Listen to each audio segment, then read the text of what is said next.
Test 1 2 1 2 test. Okay. Hello, everyone. Hopefully, my. Oh, okay. There you go. Just as soon as I start a phone call. Anyway, um, from what I can see, my mic levels are good. Um, video's looking good. We got some viewers tuning in already. Anyway, hello everyone. Thanks for tuning in. I see some people in the chat already. So we got Ali Kwan. Hello, man. Now Uniter. Arianet, përshëndetje njëre. Coca Surfboards. All these names. Ermal kuye Ermal. Anyway, thanks for tuning in. As you may have seen from the title of this video, or if you even follow me on social media, I did let you know that we're going to be editing a mini documentary today, which, as you can see, let me just look at this. Look. Boom, magic. Yeah, so as you can see, we got Premiere Pro launched here, and we're going to be doing this, some editing in Premiere Pro with this mini documentary that I shot, funnily enough, about a year ago, maybe even over a year ago now. So yeah, there's that. Let me know in the comment section where you guys are from. I would really like to know that. By the way, this is, I was expecting this to be a bit like stressful, but I guess it's going to be a lot of fun because I haven't done one of these in a while. Also, do let me know if there is any problem with the audio or anything like that. I also have some music going on in the background, which is the, let me just bring it over. It's the Lo-Fi Girl. Yeah. Yeah. Just let me know about the audio levels and everything. Okay, so we got people from the Philippines, Brazil, and then we got Kosovo, Drenica. That's good to see, man. All right, so the plan for today. Basically, we're going to be, as you can see here, we got a sequence full of footage, full of clips. And I want to, before we get started, actually, oh, there's someone saying Africa as well. Your audio is great. Okay, that's good to hear. Good to hear. I did some testing beforehand, but you never know with these broadcasts, man. You always do some testing, and then once you get started, just these problems just pop out of everywhere. Anyway, as I was saying, I did want to talk a bit about this project before we actually jump right in. And so this project, as I said, we shot with a friend of mine over a year ago now, and the plan was to get it done within, like, say 2 to 3 weeks, maximum a month. But turns out it didn't go that well. Okay, so we did shoot it. Everything was going great. You know, we had that fire, you know, the fire you have whenever you start a new project. But then I had to do a short pause after we shot, and then basically once I came back to it, that fire was kind of extinguished. But I was like, hey, you know what, we'll just like work for a couple of days on this, and then that motivation will come back. But then as soon as I start working on it, a few more projects start popping up, and then next thing you know, it's like 5-6 months later. 5-6 months later, sorry, I'm getting distracted by the chat. 5 or 6 months later, I actually sit back down and start working on it again. But as with all projects that you leave on the side, especially bigger projects, they're just so hard to finish them. Like once you leave them on the side, it's so hard to come back and then just start working on it, focus on it, and just get everything done. So fast forward over a year later, and here we are, and I finally decided to just set everything on pause, and we're gonna finish this. Now, another thing that I want to link to this is this thing that happened a couple of days ago. So I was doing, my friend, the guy that I'm saying is called Isa, the guy that we shot this documentary with, not the guy that you see here. Like this guy is, his name is Ali Said. Yeah, but Isa is a friend of mine that we've done a lot of projects together. And he came by a couple of days ago, and a company of his, which is like a production company, he wanted to do like a logo animation. He wanted me to do a logo animation for them. And I'll actually, wait, I'll show you. Just so we can relate the story. So let's just watch the animation. So you can see it's just a simple sort of minimalistic logo animation. Like when you break it down, all I'm animating here are these three values: scale, opacity, and position. Not to like to go too in depth with this, like we did some retouching of the colors and all that, but anyway, what I was trying to say is he was actually standing right beside me as I was animating it. Guys, this is a quick story. We'll get right to the editing. Sorry. So he was standing right beside me as I was animating the logo, and what I noticed was I was actually so focused, like when I started the animation to when I finished it, it was like 20 minutes tops, and it was uninterrupted, like no interruption, no losing focus, none of that. And what I realized is, because I've seen other people talk about this as well, is whenever you have somebody else watching you work, you sort of have this sort of thing in your head that goes, hey, don't screw up, you know, you don't want to look bad on camera, like somebody's watching you. And so you try to work as fast as possible and be as, efficient as possible. And so, yeah, as I said, it was like 20 minutes tops. Of course, I had an idea prior to like what I was going to do, but usually I'll just start something, I'll just start working on something, and then I'll pause a bit, I'll do this, I'll do that. But as he was watching me, I was like full focus, just working on the animation, which brings me to this project, or to this live stream rather. One of the reasons why I decided to live stream this editing process, and I'm thinking of actually just doing this into multiple parts, so we'll like stream the entire process, hopefully. So one of the reasons, as I was saying, is to actually stream it, because as I mentioned before, other people have talked about this. I can't really remember who it was, but other people have said, like, if you have trouble focusing on a project, then try to stream it so that other people will watch it, hopefully, you know, assuming other people watch it. And then you'll actually stay focused on it so that you don't look bad, which is, you could think of it as sort of an ego thing, but I don't really think of it that way. I guess it just helps you stay more productive.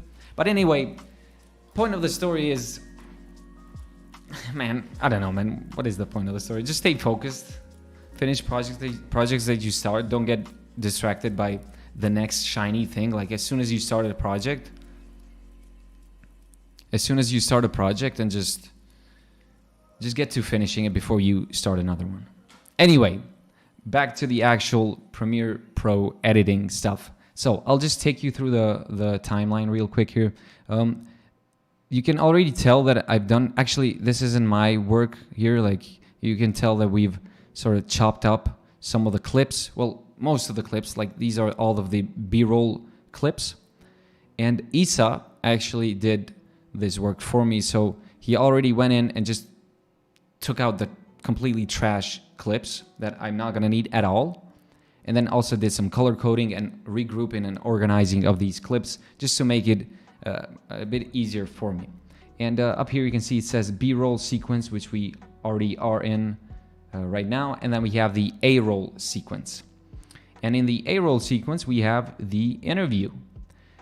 And if you look up here, it says 30 minutes. And then if we go over to like say here, so basically the interview only is like 35 minutes long, or even longer than that. So that's gonna take me a bit of time just to like listen through it, just cut out the parts that I don't want to use. Because again, the plan is for this documentary to be from 5 to 10 minutes long max, just so it isn't, you know, boring to listen to.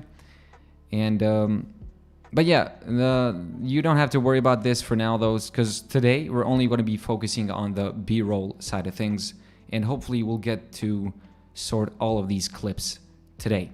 I'm not going to be able to stay much longer than, say, an hour, maybe an hour and a half tops, because I got other stuff to do. But yeah, we'll see how it goes.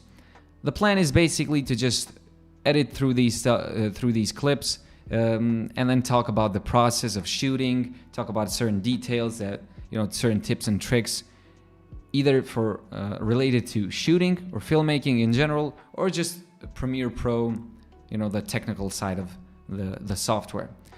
Again, if you do happen to have any questions related to filmmaking or editing or any of that stuff, even After Effects for that matter, because I do consider myself to be sort of After Effects focused. So if you have any After Effects questions, I can, hopefully be able to answer them, or we can even launch After Effects and just demonstrate something as we go, maybe even towards the end. So we'll see. Anyway, let me just check my phone for a bit here. Again, this is a stream, not just for me, it's for you guys, so feel free to leave any questions that you might have. I'm gonna mute my mic just for a second here. I'll be back, guys.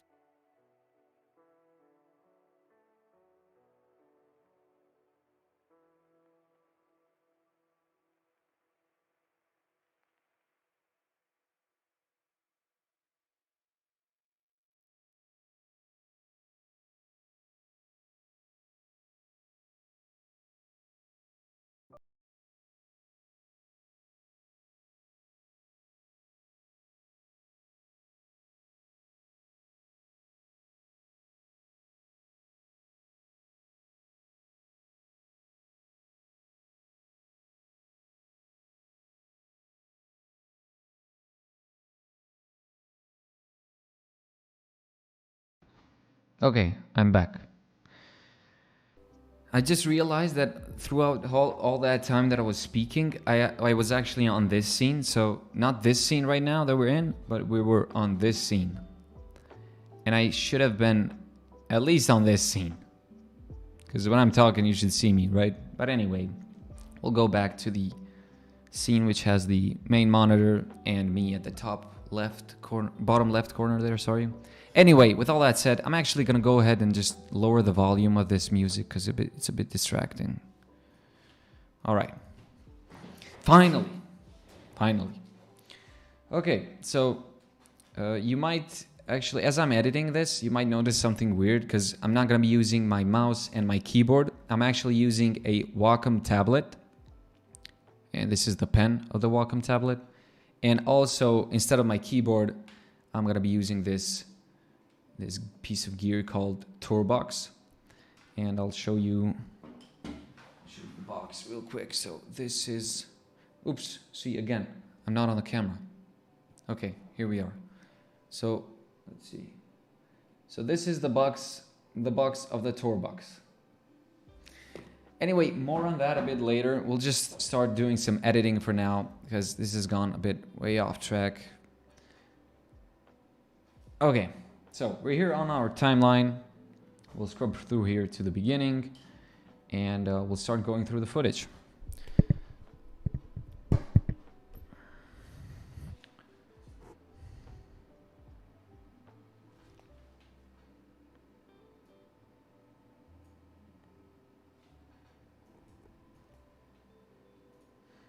Sorry guys, I'm just checking the stream to see if everything is all right because I'm getting like a notification that the no, it's nothing. It's actually fine. Anyway, we'll go back to this camera now. It's confusing because I have OBS on my right monitor here and I have the program and the preview. So I'm in studio mode. So I have two previews and it kind of confuses me.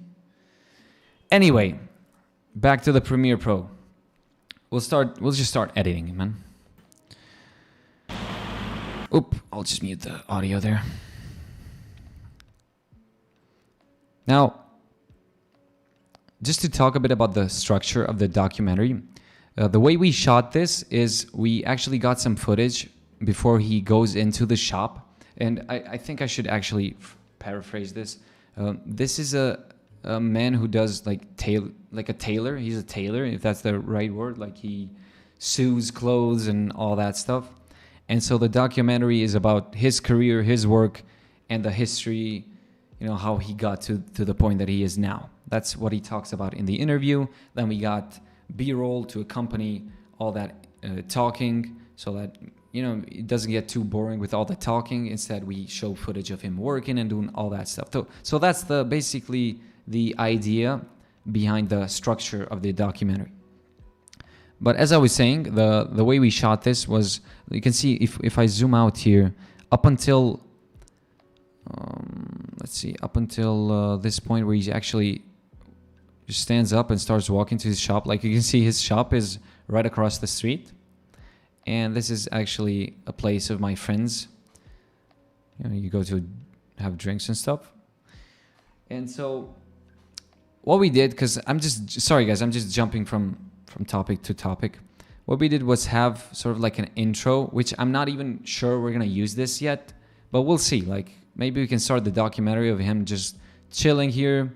Because in the interview, I think he does mention that, you know, he wakes up early in the morning, he has a coffee, this and that, and then he goes to work. So, you know, we can use that audio to cue in these clips and then have him cross the street, get into the shop. And then, oh, and by the way, this shot is like one of my favorites, but I think there's a different version of him. Yeah, this is like more a top-down view. Isa actually took this shot, this shot. Yep. Let me just play that. And you might notice here, it's in slow motion. And I think some of the clips he actually switched the camera to ultra slow motion, so like 120 frames per second or something. Yeah, same thing here. But I think it was a misunderstanding, because I didn't want it to be like shot in 120 frames per second. Maybe some 50 frames per second here and there, you know, where it made sense, but because it's not like, I don't know how to say it. We didn't really need it in this case, but I don't know. We'll see. Maybe we'll make use of it. Anyway, as we were saying about the structure, we'll have him go into the shop and then he starts doing some work. And then that's where we can actually cue in the interview shots, which are these ones right here. So we'll go back and have these shots just pop in for the first time. So up until that point, you can only hear the sound. You can only hear him talking. And then finally, you get to see him. And then over here later on, you got so you can see these ones are color-coded orange, which is my camera, which is camera A. And then these ones are color-coded blue or cyan or whatever, which is camera B, which was Isa's camera. And this is a bit more of a dynamic camera, so it's not locked in on a tripod like I have it here. Instead, I told Isa to just go handheld and get as many angles as possible, so that from time to time we can cut between the two. It's good to always have like a B camera whenever you're shooting interviews, because it helps. I guess this is one of those tips. Whenever you're shooting interviews, if you have only a single camera, you're gonna be limited to the amount of editing that you can do. So for example, say your guy that you're interviewing made a mistake. Well, you can cut it, maybe even mask it up with some B-roll footage, but it can get kind of awkward. Whereas with a second camera, you can cut to that while at the same time just trimming that mistake that they made. And it could be like, it could help with the seamlessness, if that's even a word. So yeah, that's one of the benefits of having a dual camera setup, especially when you're shooting interviews. I'm just checking to see if I'm in the right scene, which I think I am. Okay, good. Anyway, as I said, we're not going to be messing around with the interview for today, because it's also a shot, like he speaks in Albanian. So it would really be pointless for me to show you that process, because I have to listen to him, and most of the viewers here are probably people that don't understand Albanian. But anyway, we'll go back to the B-roll sequence, and we'll go back to the start editing out and chopping these clips, and then later on we can reorganize them, color code them to our liking, so that when we actually get to doing the actual edit, just forming the documentary, the final video, we'll know where everything is and what kind of materials we have, so we can combine them with each other. Okay, we'll zoom in here. And let's play. One thing you might notice here, especially on the first part here where he's chilling out, is we'll have a lot of foreground elements just passing by. So in this case, we have the car.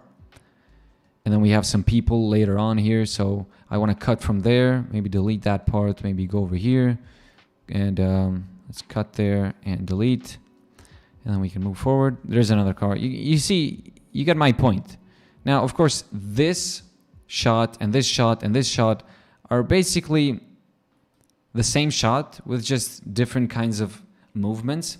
So I'll keep them, depending on which one I decide to use later. But it doesn't mean that I'm going to use all of them because it wouldn't really make sense.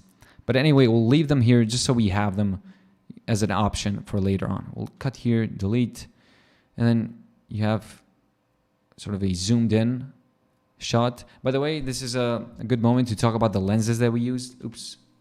So let me just make it a bit more dynamic. You know what I'm saying? As I was saying, actually, I just got a comment in. Let me just do a pause here real quick. Okay, so this is a pretty cool comment. So Anil, if that's the right way to pronounce it. Sorry if it's not. Anil says, isn't it easier to do color grading first and later start editing? I am new to editing, but I saw it from another YouTuber. He does the color grading first, then start. Okay, I get your question. Now, the problem with that for me is that if you color grade all of the footage that you have, later on when you get to the editing part, you might not even use like 50% of the footage that you color graded. So it is actually better to just do the edit first and then color grade only the clips that you decided to use. Hopefully that's within the range of your question, because that's how I understood it, but really doesn't really make sense to color grade all of your footage and then start editing it. On top of that, you got the problem of if you add effects like color grading. For example, in Premiere Pro, we have Lumetri color. And Lumetri is kind of heavy on the computer. So if you add the color grade on your clips and you edit on top of that, basically you're constantly rendering the Lumetri effect, which is going to slow down your process even more, especially if you don't have a high-end PC.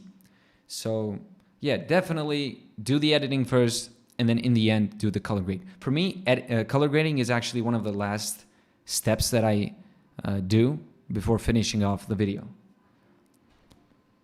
So yeah, now I don't really know what I was saying. Oh yeah, with this, hopefully this is what I was saying because of the interruption. So you can see here, oh yeah, we were talking about the lenses. Yeah, we were talking about the lenses. So let's talk a bit about what kind of gear we used. First of all, we shot this with 2 cameras, as I said before, because of the interview. The main camera was my camera, which is the Sony a7S II. And with that, I had a 24 to 70 millimeter lens, a Sony Grandmaster 2.8, I think. Yeah, that's it. And then on the B camera, we had a 50 millimeter 1.8, as well as the lens that you're seeing right now, which is a Canon 300 millimeters lens. And basically, just the camera was in the same spot here, I think, and we just swapped the lens so we get this more of a compressed look. And now, for example, right here, since this is like basically the same thing as this, what we could do here is maybe have, like, I don't know, maybe because these right here, these are people, certainly. Yep, those are people crossing, but they are going in the opposite direction compared to these two. But one thing we could do is maybe even just, yeah, we could do something like this. Like we'll trim it here and we'll bring it over here and we'll right click, go over to speed duration, and we'll reverse the speed so that they go in the same direction as these two guys. And we'll start the clip here. We'll move over where he gets like sort of covered, and then we'll delete this part, and then we'll add in this clip. So this, maybe not so much blocking. Yeah, that looked great. Let's see. See, like just one of one example of how we can combine these clips together later on. Hi, how are you? Arafat. Thanks, man. Thanks for asking. I'm great. What about you? Thanks for tuning in. But anyway, just wanted to like quickly show you how we could use these clips later on. And I think this is a pretty good example. Now we'll bring these two over here, and then we'll just delete that. So these are like the wide shots, and then these two are linked, and then we can move forward. This is actually this shot, but just from this point on, we don't really need it. Oh, there's actually another part where a car crosses. So let's see. There was, yeah, this seems like a very similar car. So we'll do like trim here, delete, and we'll delete this because it's pretty boring. And we'll basically just grab this part here where we can only see the tail of the car. I can also notice that the camera slightly moves, which is a problem. Yeah. Let's just test it out, but we're probably not going to use it. We'll just bring this over here, and we'll play. Oops, actually I have to adjust the timing, sorry. So we'll do like right here.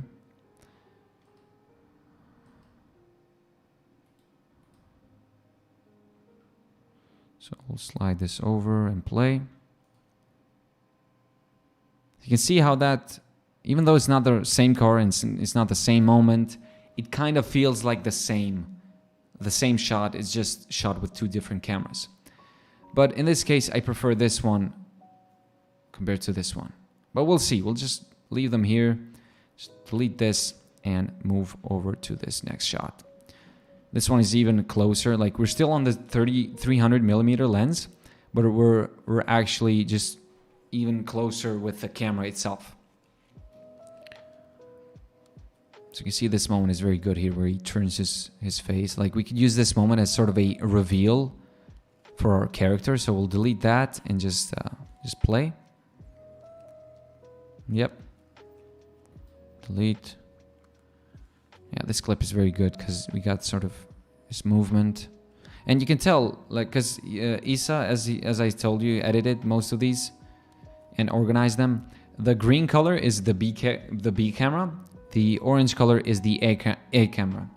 And you can tell the difference between the colors as well as the exposure. But once we get to the color grading part, which we talked about because of the question that we had from Mr. Anil here, we can fix that. And we'll make it look as if everything was shot with the same camera. Also, keep in mind that, because I don't know if I mentioned this, the A camera is the A7S II. The B camera is, I think, the A7 III that Isa was using. But we'll see. We'll see. Later in the color grading, color correcting process, I'll just do my best. And since it's Sony, it's the same company, the color, what do you call it? The color science should be the same, basically. Anyway, we'll go, because right now, again, I keep forgetting, man. I was on the other scene this whole time, but hopefully you were able to see what was going on. Anyway, I'm back in the main monitors scene. Gotta stay hydrated, guys. So, quick question for any of you that are here and would be willing to answer. How many of you here are actually into editing, like do editing as sort of a main thing? And how many do like motion design, motion graphics, or just shooting in general?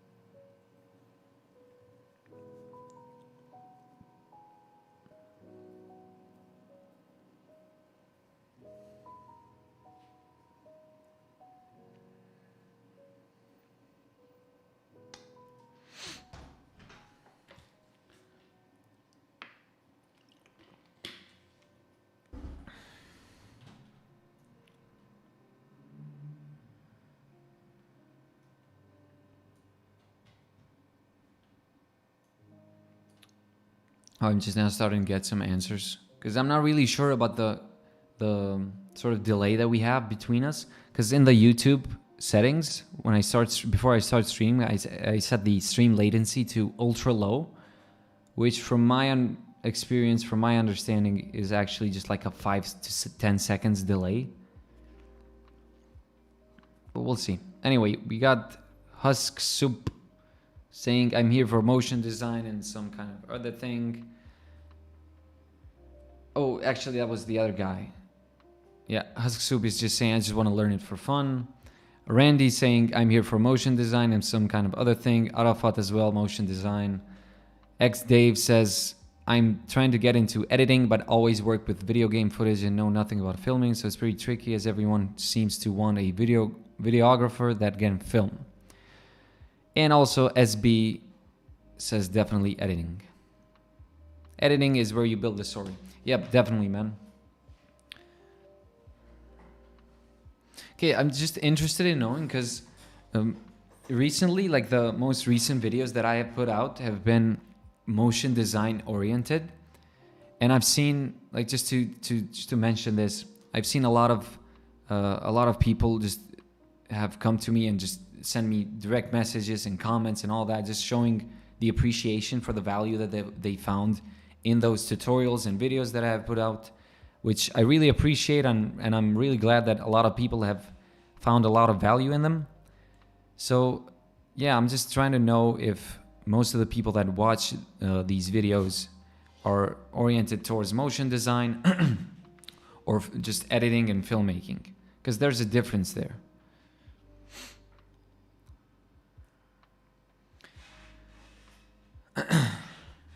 We'll talk a bit more about the plans for this channel going into the future.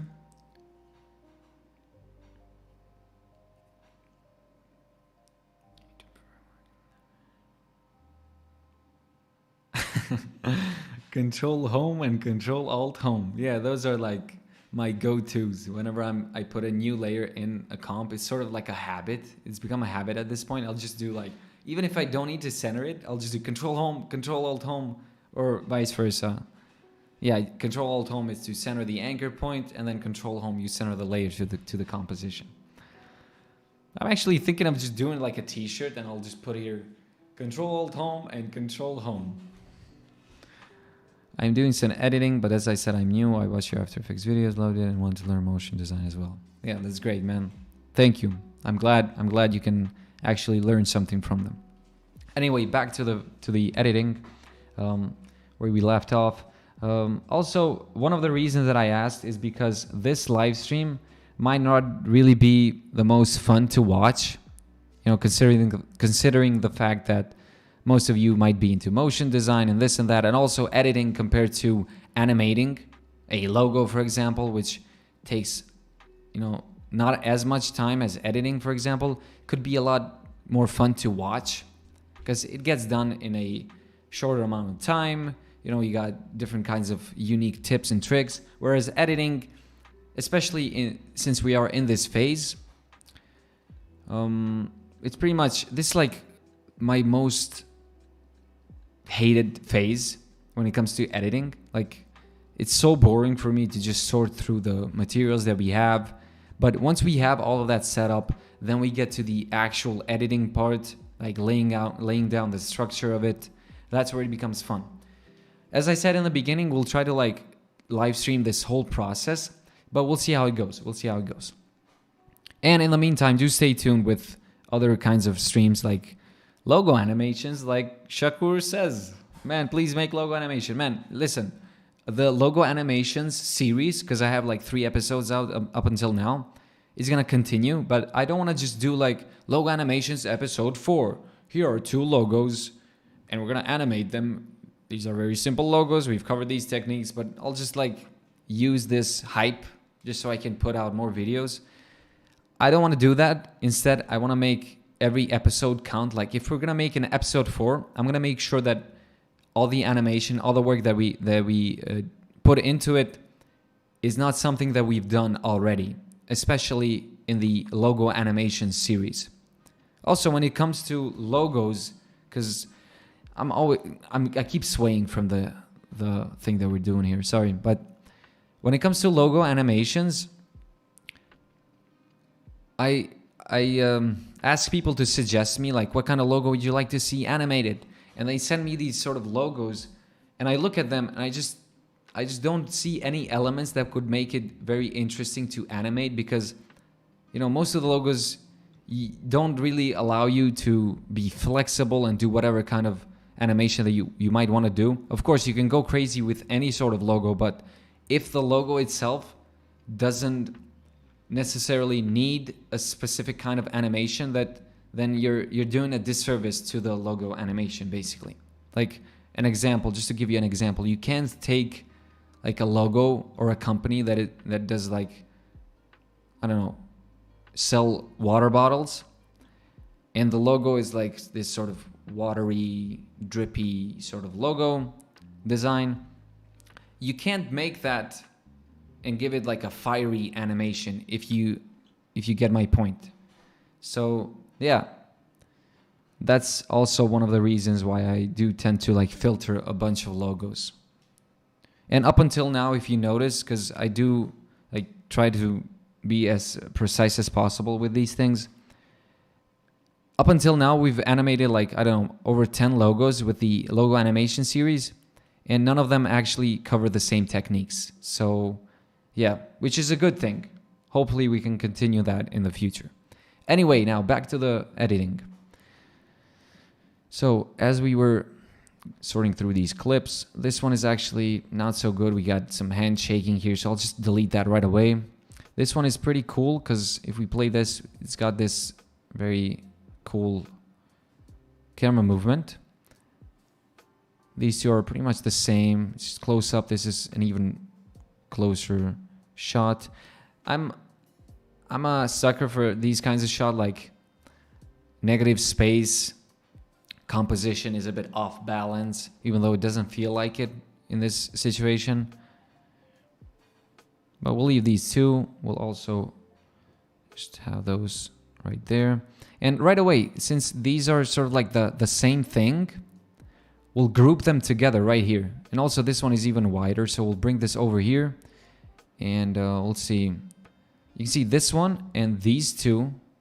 Well, not this one. This one can stay here because it's a bit angled. But this one and this one are sort of like the same shot, the same angle, but this one is wider and this one is closer. So what we can do is maybe bring this over here so we can use them one after each other.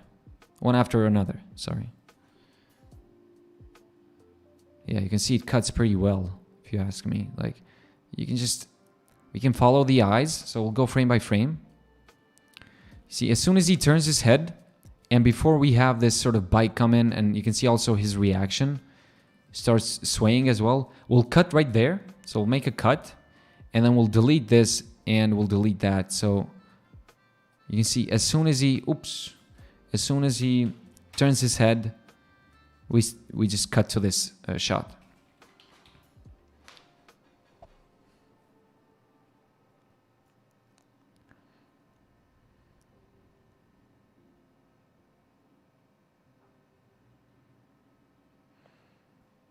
Yeah, I agree with you, man.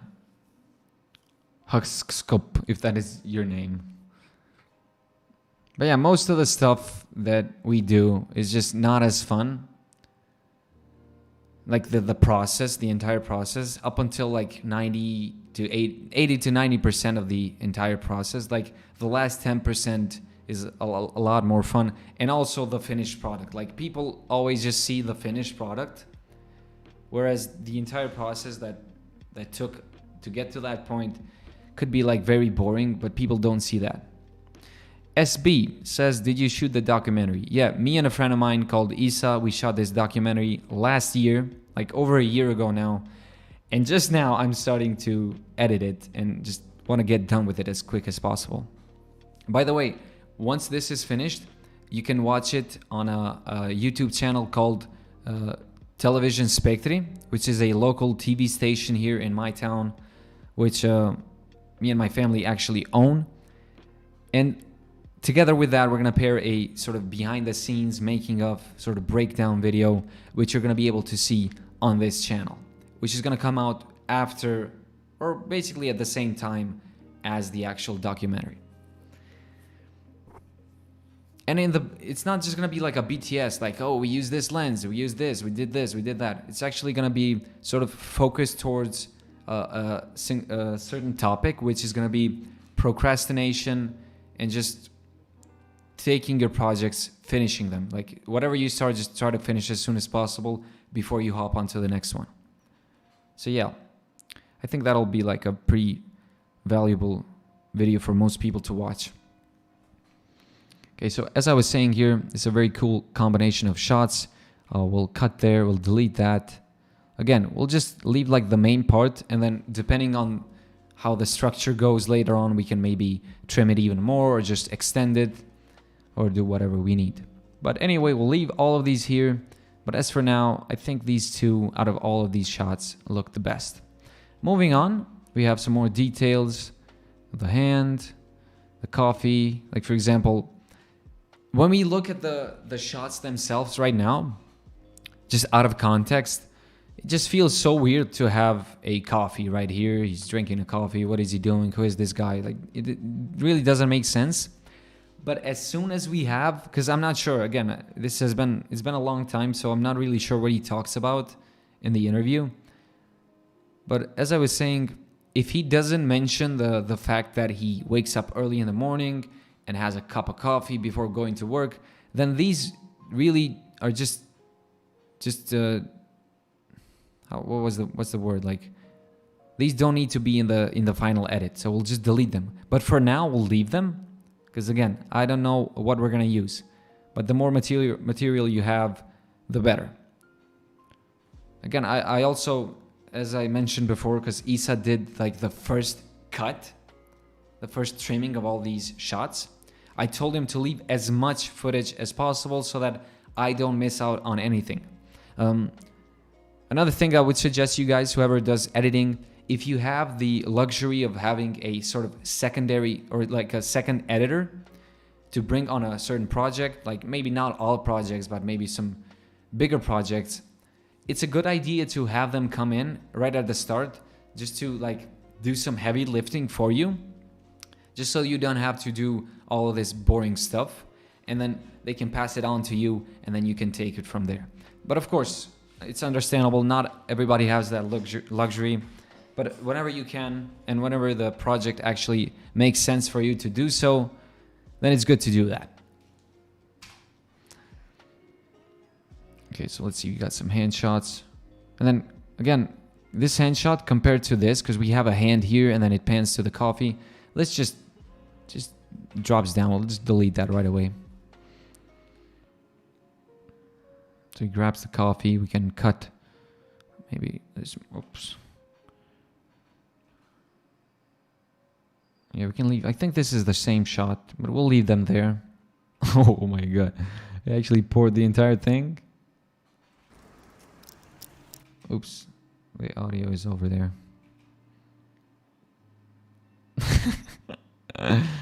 Anyway, we'll delete that. We don't need that. Here's another cool shot. He's just pouring it out. No, cigarettes. We'll just delete that. By the way, any of you smoke here?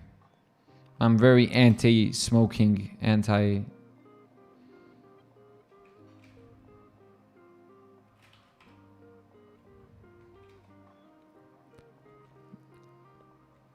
This is a cool place to do like a match cut. So you can see here he's pouring the coffee.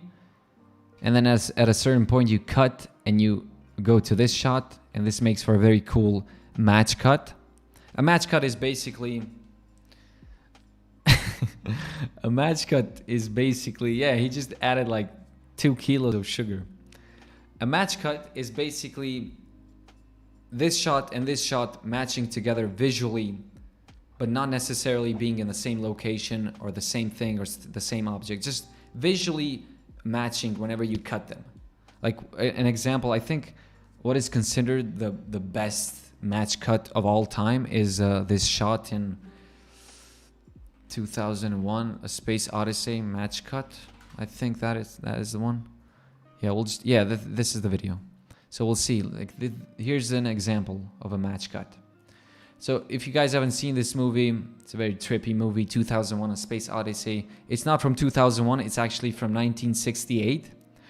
And when you watch this movie and you realize it was shot in 1968, you're like, how is this possible? Anyway, here's the shot.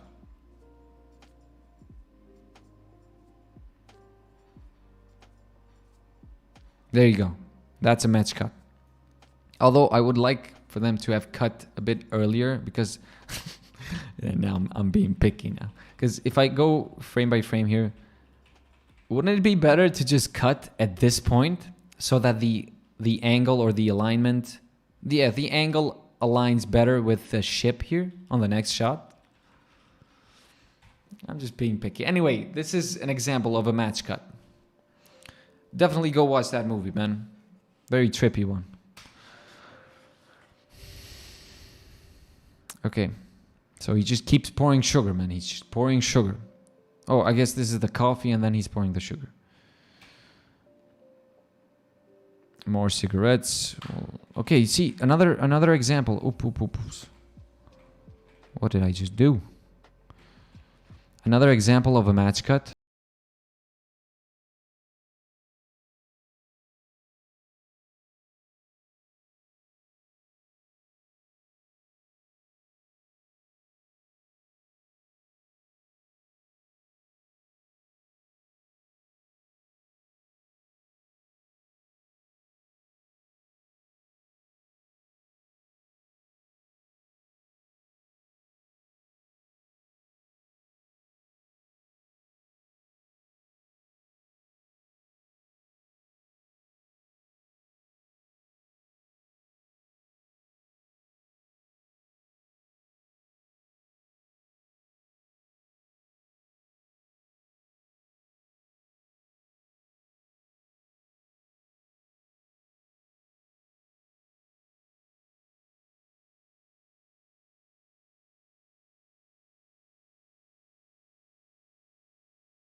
Because I have a comment now saying that it's buffering from the buffer icons. I'm getting everything as excellent connection. Like on my end, it doesn't seem to have any problems. Anil says, do you have a script?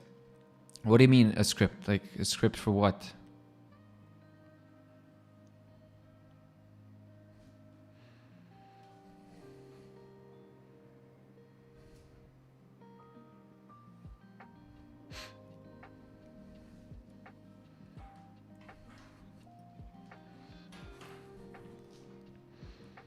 Anyway, let's move along.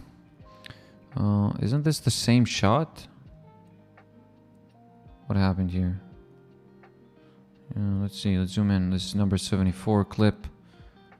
I think this is the same shot.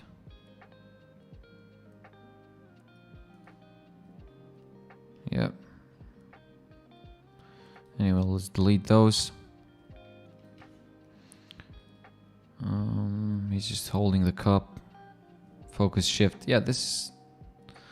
I'll leave it, but I'll probably not use it, just because there's better alternatives to this. And then there's this shot where he actually wakes up and stands up and just starts crossing the street. And I'll just leave it up until from this point where we have a guy just cross the screen. Again, I'm just looking to add as much depth as possible. add a cut there, delete, play.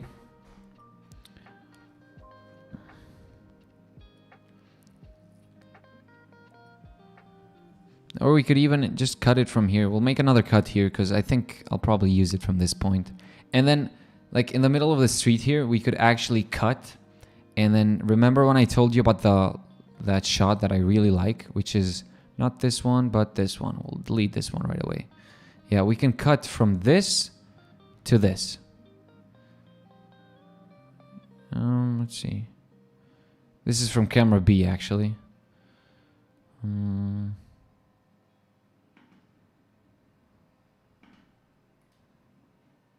Let's just see how they go together, like these two.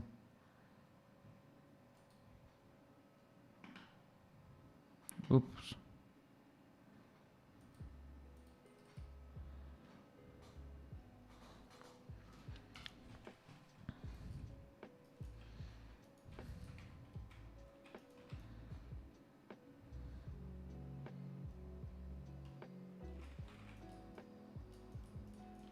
It's actually, because as I said, it was shot at 120 frames per second.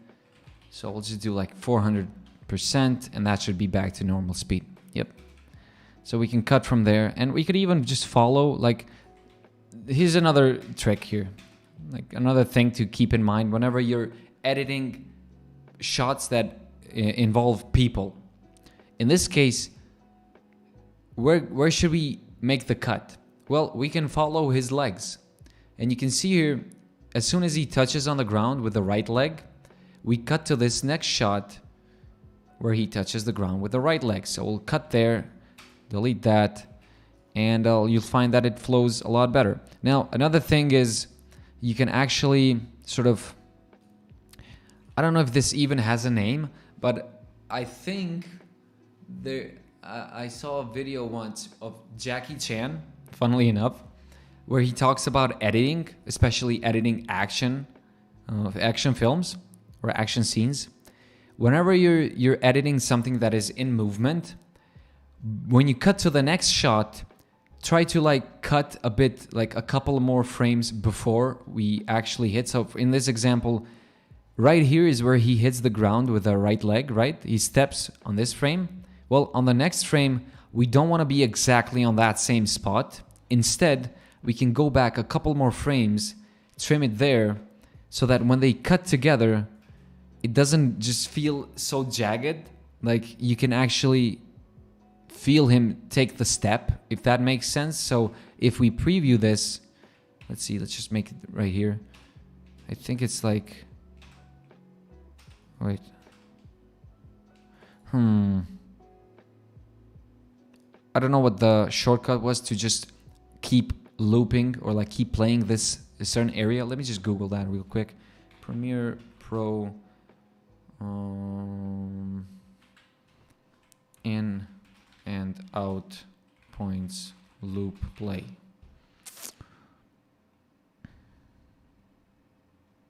Oh yeah, there's, okay, so yeah, I found it.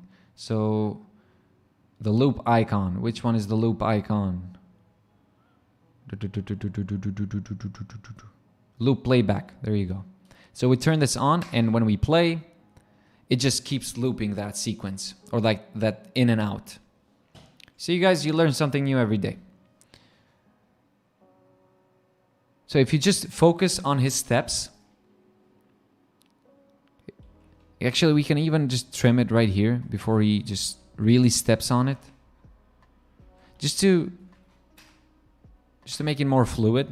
So yeah, we could really just trim it here and just have it as is, but it just feels a bit better to allow our brains to sort of register what is going on when we made a cut.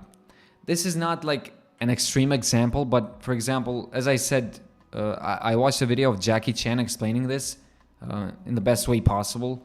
And I'll try to like find it right now, so let's see. Jackie Chan editing tip.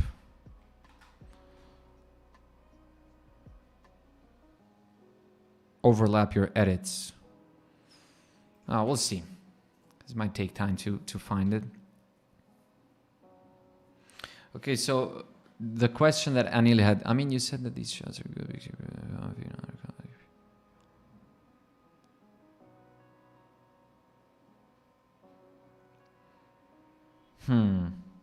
Let me just think about how I'm gonna answer that question.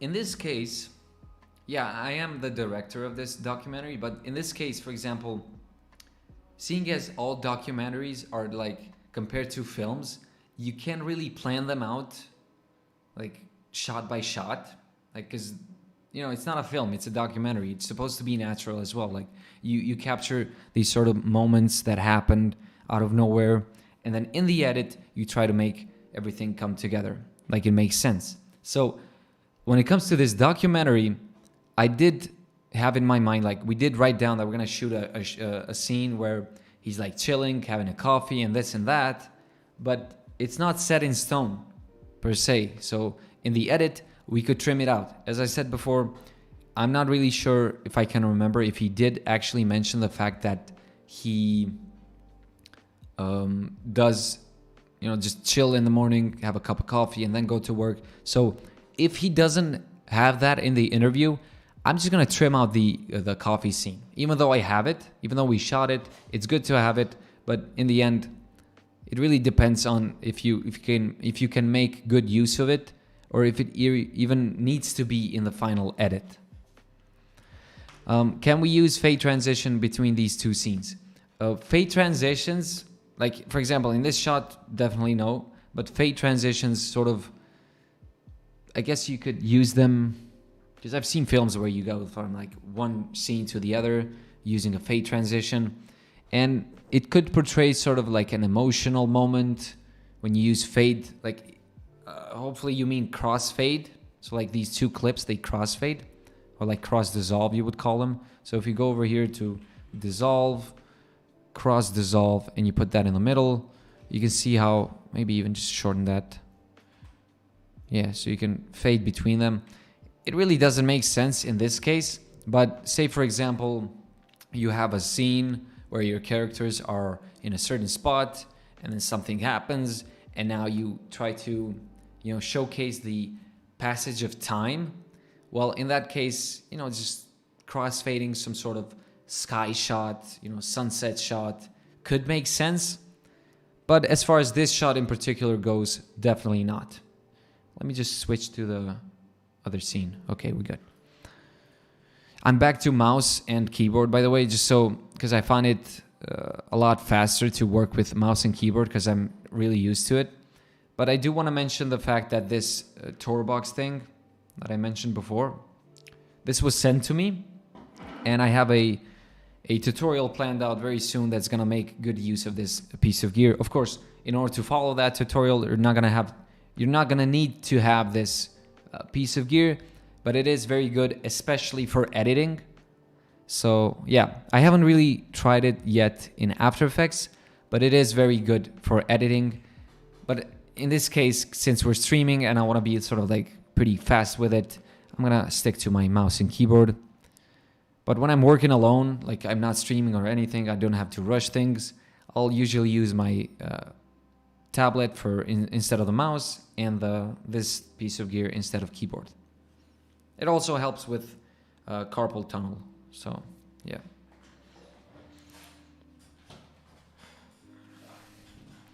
Okay, moving on. We'll trim this here. What happened here? Where were we? Up. So he crosses the street.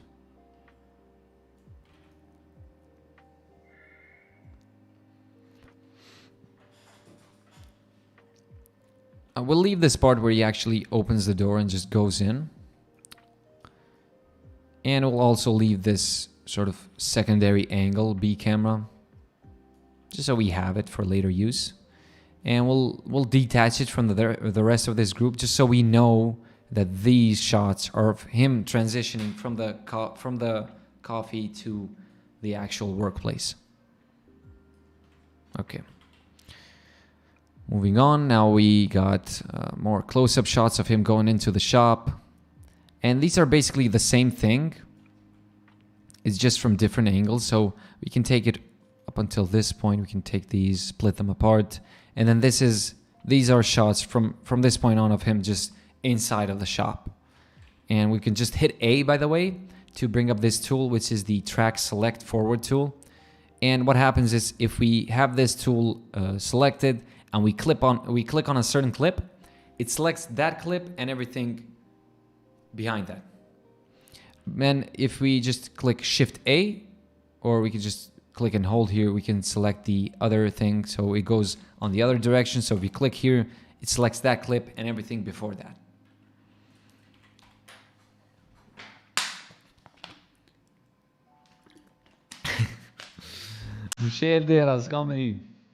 Sorry guys, just a moment.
Okay, guys, real quick. I'll introduce you to Isa. This is the guy that we shot the video with. Say hi, man. Hello. Yeah, so he just came in. I just wanted to introduce you to him. So as we were saying, you can grab a chair, man. Okay.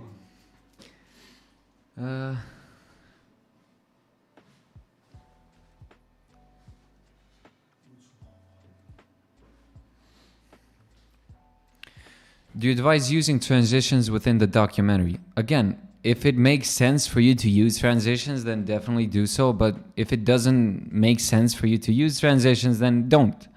It's as simple as that. Let me put these back in.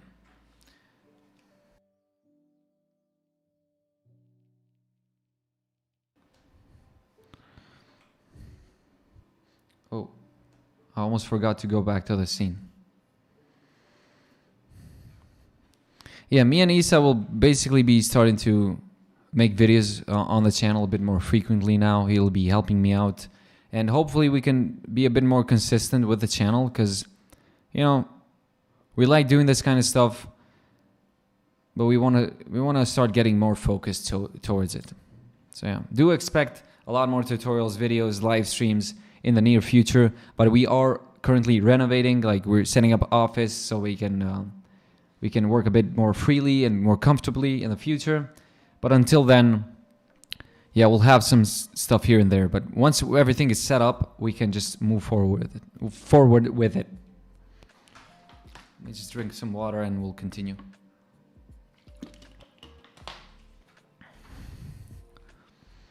So we'll go back to the part where we have these shots, these details of him just entering the shop. Like for example, right here, if I zoom in, oh, I'm back to the tablet, man. If I zoom in here, you can see this moment where he goes in to unlock the door and go in. This is actually that shot. And these, I think these were shot in 120 frames per second as well. By the way, just so you guys know, Isa loves 120 frames per second. Ultra slow motion Isa. Yeah, these ones are normal speed. These two are ultra slow motion. Yeah, you can see with the green color, that's the B camera. It looks really cool on this shot because there's a bunch of action going on here. Like we got the water and that looks pretty cool in slow motion. But other than that, it really doesn't like add too much to the actual video, but we'll see. Anyway, we'll select both of these. We'll do 400% and we'll delete those. This one is actually the same thing as this, so we can bring this on this other side right here. It's just him crossing the street, but from a front view, and everything is locked down. And I think I'm just gonna skip on this shot because you can see closely here, you can actually see me. I could probably paint it out, but just to save me some time, because this shot does look very cool. It's like, it's got a very sort of painting sort of flat look, but we'll see. We'll leave it here.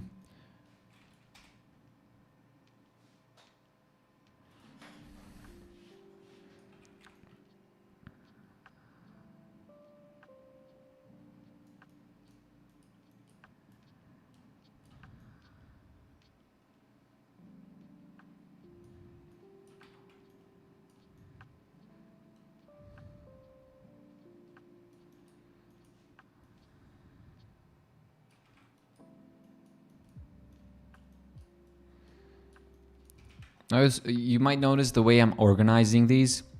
Like, for example, these two shots are the same thing as these two shots, but the difference is these are shot handheld, whereas these ones are just on tripods. So if we're gonna use, we're either gonna use these shots or these shots. And if I want a more locked down shot, we're gonna go with these, because this is on a tripod as well. It's just a simple pan or like a tilt, and he goes in. But if we cut from this to these handheld shots, it just doesn't feel as natural. Like, for example, when he comes here to the shot, if we trim those and bring this in, like we can maybe cut here as he's coming in. See, that just flows, like it has.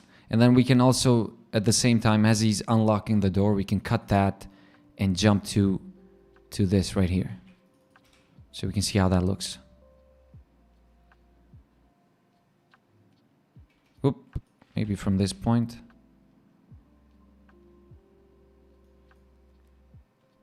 So you get the idea, basically. We're just looking to combine shots that weren't even shot at the same moment or at the same time, and just make them work together.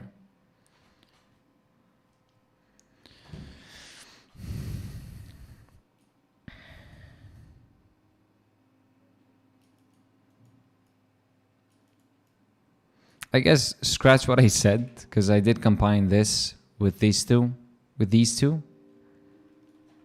But this could work just as well with these shots behind. So we can cut from this to this, and then, because this is also shot from like the side. So if we put these over here and bring this over, it still makes sense, but we'll see. We'll just leave those there, and we'll move forward.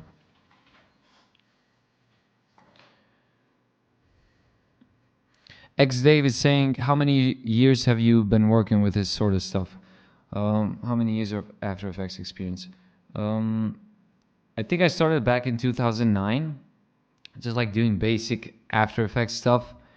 And then it wasn't up until like 4 or 5 years ago, I think, where I really got into it, like especially with editing and all that sort of stuff. But with filmmaking as a whole, it was way back in 2009. So what is that? That's like 11. That's like 12 years now, man. Oh my god.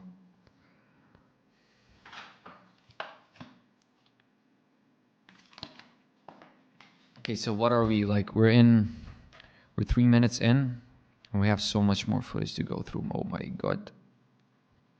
Anyway, we'll start blasting through this because I want to at least get up until this point for today. Most of the, like, this last batch of clips is just him leaving. So this can just like wait. But we can focus on these shots, which is like not even 15 minutes because all of the spacing here. But we'll see.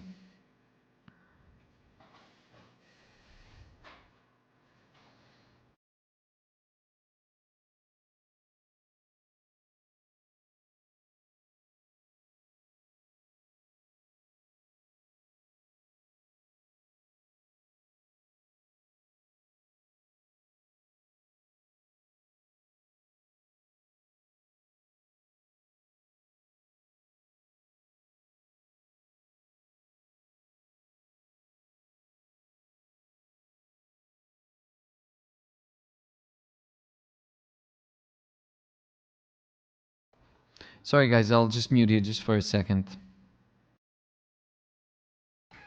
Feel free to leave any questions, by the way.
Okay, I'm back, boys. So, where we left off, we'll bring this over here.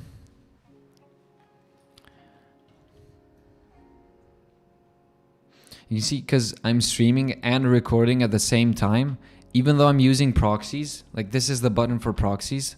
By the way, if you want to create proxies for your footage files, you can just right click on any sort of footage that you might have. Right click, proxy, create proxies, and then it'll take you to these settings. And let me just switch the... Then you can just set all of these settings in order, so however you may need them. But as I was saying, even though I'm using proxies, because I'm recording and streaming at the same time and doing work in Premiere, it's still a bit laggy, if you can see here. Like if I play, it doesn't, you can't really notice, but if I just move the playhead quickly like this, if I wasn't streaming and recording, this would be smooth as silk, but oh well. Oh, this is shot in 120 frames per second as well, but yeah, Isa is laughing in the corner. He's laughing in 120 frames per second.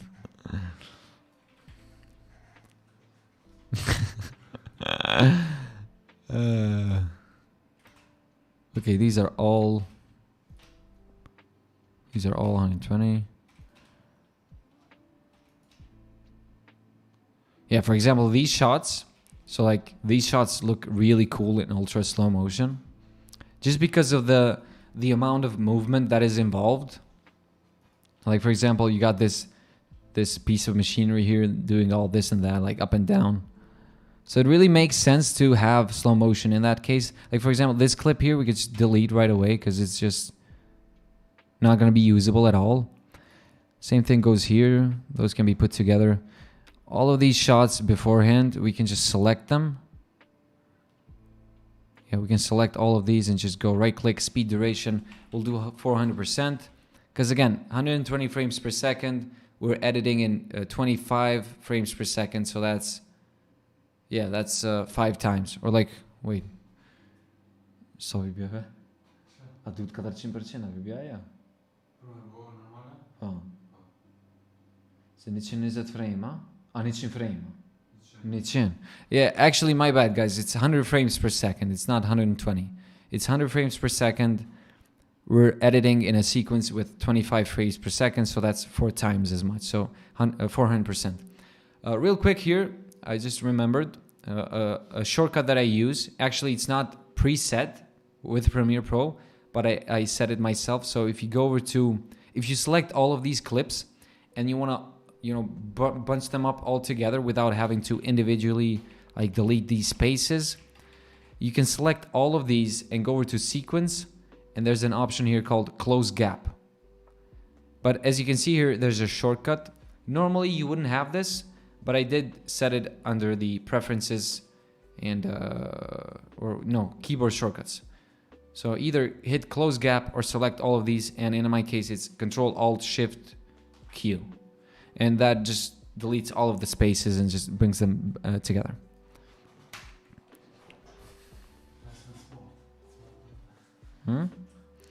Fast and smart, Isa says. This is another cool shot. It's got a lot of foreground elements and the camera movement is nice.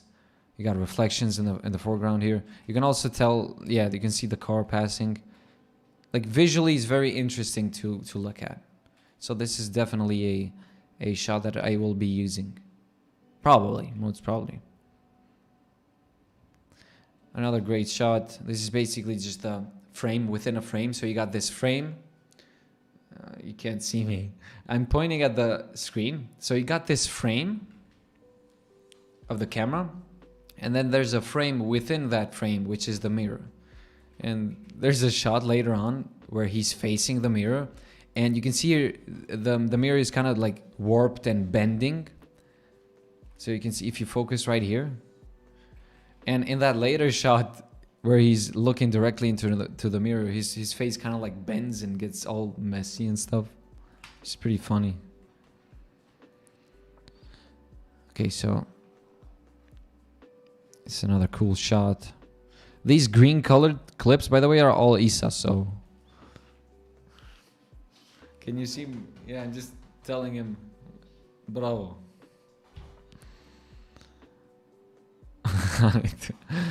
Tu regiks.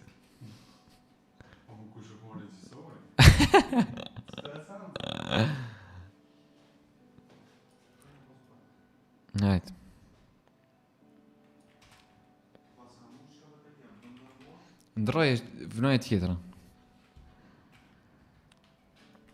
Okay, so up until this point, man, all of these shots are just cool shots. Now it all depends on what I'm gonna use. I'm probably not gonna use all of them, but I will need as much good footage as possible because, as I said before, we have over 30 minutes of interview footage, so we're gonna have to fill that in somehow. I mean, probably like 85% of the interview shots or the interview footage is gonna be covered on top with B-roll, just to make it like as not boring as possible, because it's not really pleasing to look at a person speaking the whole time. Of course, there's moments where you want to go, into the interview shot just to like capture that sort of intimate or emotional moment. You can even punch in like a sort of a close-up of the face whenever he says something that has more of an emotional impact. But other than that, we want to keep it like flowing, as dynamic as possible. Oh yeah, this is another cool shot. He's just picking it up, and then there's the foreground pops up, and you can tell for most of the B-roll shots, it's a lot of handheld, and with documentaries, usually this works pretty well because, again, you don't want to like take too much time setting your camera up on a tripod, take this shot, think of another shot, take that shot, because you could lose certain moments. Whereas if you have the camera handheld, you just grab the camera, something cool happens, boom, you aim towards it, capture the shot, and that's it. Also, it helps with giving it a bit more life because the camera's like sort of floating in the air constantly. Let me just unmute. Yeah, because there's audio with all these clips, but like for example, this shot, as I'm watching it, it doesn't look really as interesting as the other shots, but I have to keep in mind that he might have actually said something, because again, with documentaries, especially with stuff that, with videos that people, can talk about their profession, there's some parts where he's actually talking as he's working. So it doesn't necessarily mean that we're gonna only be using the audio or the stuff that he says from the interview only. We could even use clips where he's talking as he's working. So we have to keep that in mind. you listen. You can even hear the camera stop recording sound. Yeah, you can hear that. Hopefully you can hear that. Anyway, let's hear what he says.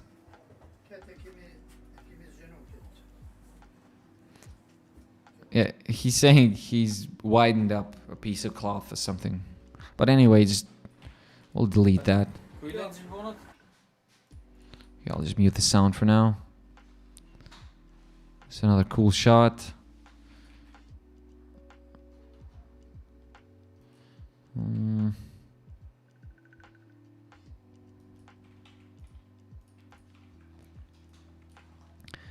Now I like to go into like organizing as I'm editing. So there are specific colors that I use personally for specific kinds of shots. So for example, for close-up B-roll shots, I tend to use blue.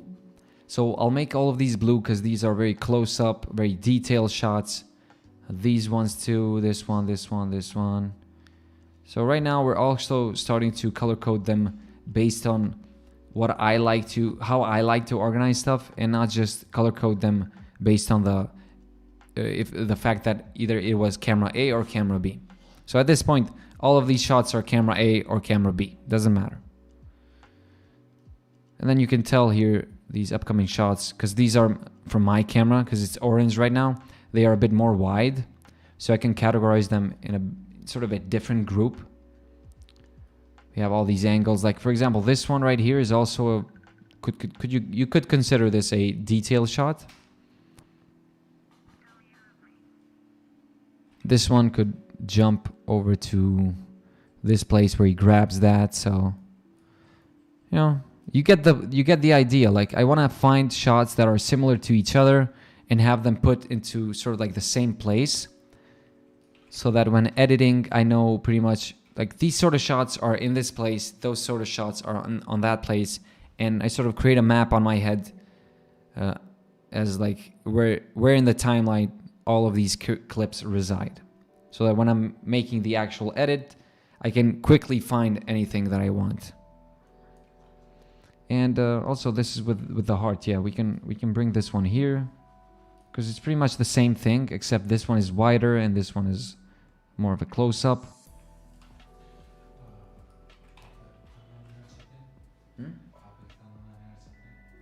Cool. Что?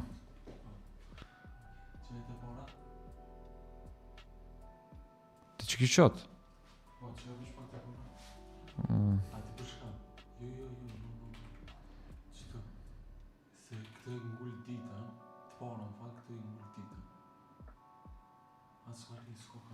Jo veç s'ka lidhje.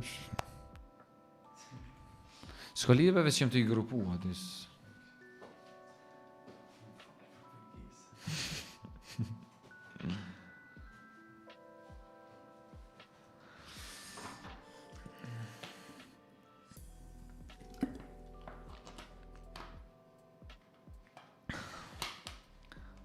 Kjo njëri për shkrim. Pa di hava fol garantit që janë të marrë vesh, veç lëshoja ka një preset hazëra si luta nëjse.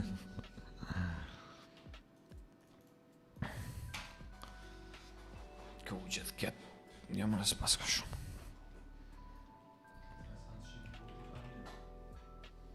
Po dhe, krejt DIY. Gjësa trika sa ja kjo kamera në trauka.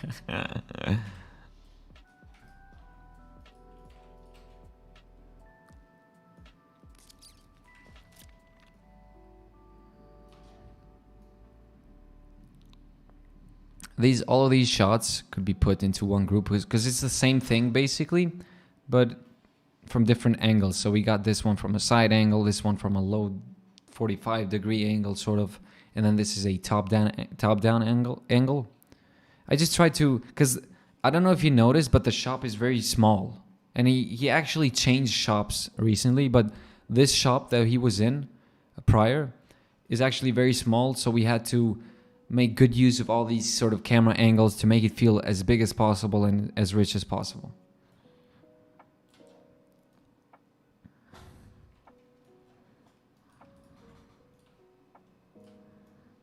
Let's see, moving forward. This could be brought over here because he's working on this spot, so this can come right here. Yep, makes sense. And then also there was this shot right here that could come over here because of the spot that he's working on. And right in between here. Again, this might not be the most pleasing process to watch, but once we get past through these organizing steps and cleaning stuff up, we get to the point where we actually do the edit. And then once we have the first cut of the edit, the first sort of base structure, from that point on, it tends to get very fun. Like later on, I also want to add some sort of minimal effects, like maybe we can have some, I don't know, we'll see, like maybe some typography effects, because I do want to keep it simple, because again, this is like a tailor. We can add some sort of tailor-based effects, if that even makes sense, but we'll see. I don't really have much in mind when it comes to effects and when it comes to this documentary specifically, but yeah, you never know.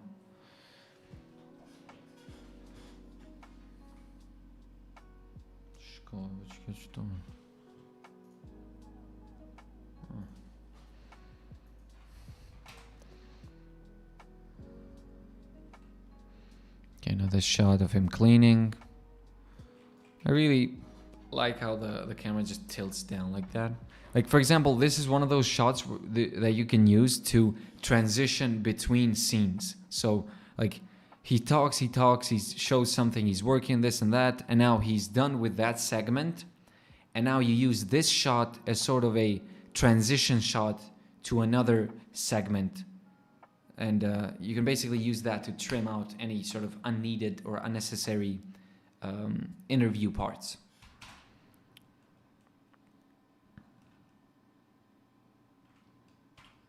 Okay. And this is like a follow-up, but I guess this can stick together and we'll just disable this. By the way, you can enable and disable layers or like clips. Right click, enable, disable, or just use Shift E.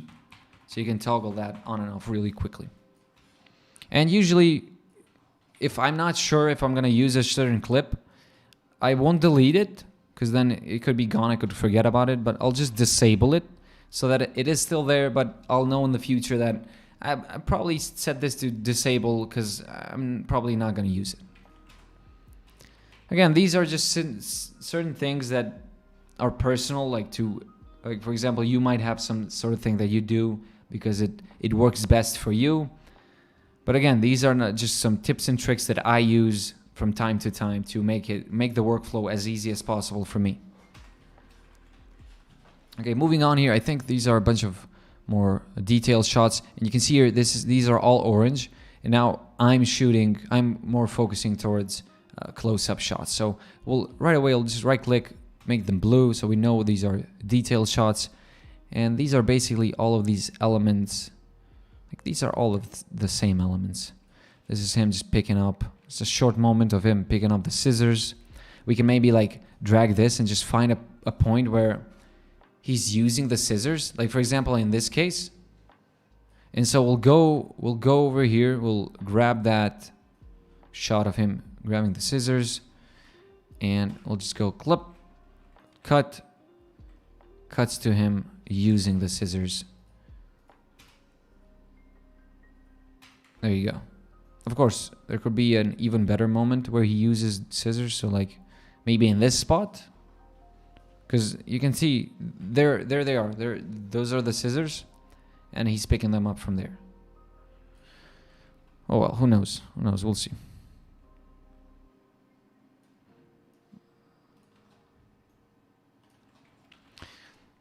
It's very important to organize these shots as much as you can so that you don't miss out on any combination of clips, because there's always some sort of better way to combine different shots together to achieve a better edit.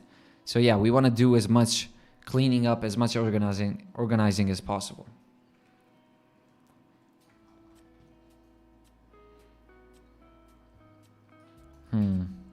Yeah, these should be 100 frames per second because they're not scaled up.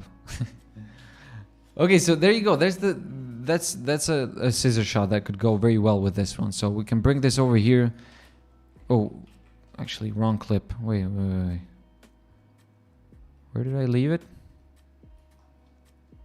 Okay, there you go. That's it. So he's using the scissors here. Prior to that, we show him picking up the scissors, and then there you go. Now, of course, as I said, these are 100 frames per second, so they were shot at 1080p as opposed to 4K. So we'll select all of these, right-click, set to frame size. By the way, don't click scale to frame size, even though it does make it does pretty much do the same thing. But if you go over to effects controls, you can see in the motion, the scale is still 100, which is basically default. Whereas if you right-click, if you right-click and do set to frame size, the scale goes to 200%, which is correct. Because how should I put it? Like, if I scale to frame size, it's as if this was 4K, because it's still at 100%. And then you can start dragging from there. There are certain moments where this would make sense, but in this case, I like to just do set to frame size. That way I know that this was scaled up from 1080p to 4K. Hij doet maar eens op wat hè?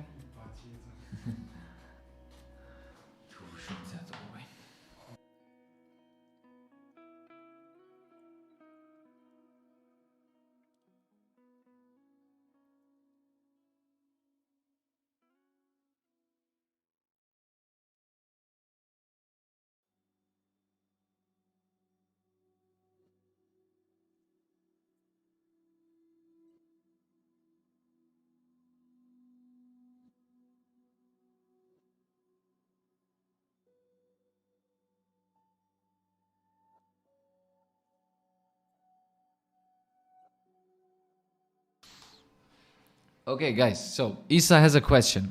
He made the question in Albanian because he's not too comfortable with English, but okay, I'll translate. So he says, isn't it better when editing, when you come to the editing part, isn't it better to have a music or instrumental, whatever you're going to use, to put that underneath your clips and then edit to that?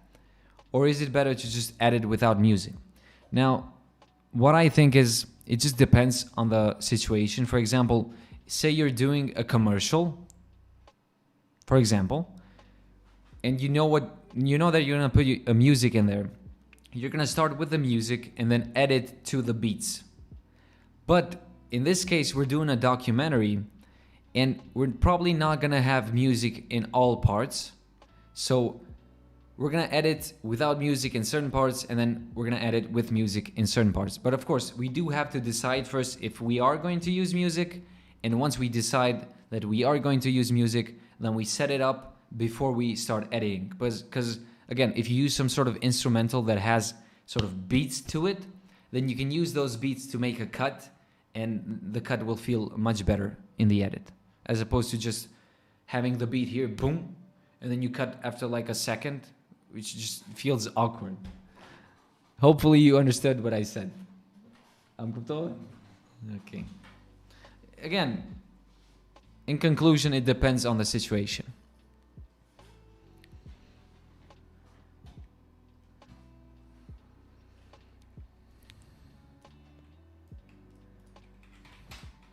Anyway, let's start breezing past this because we're actually halfway, I think.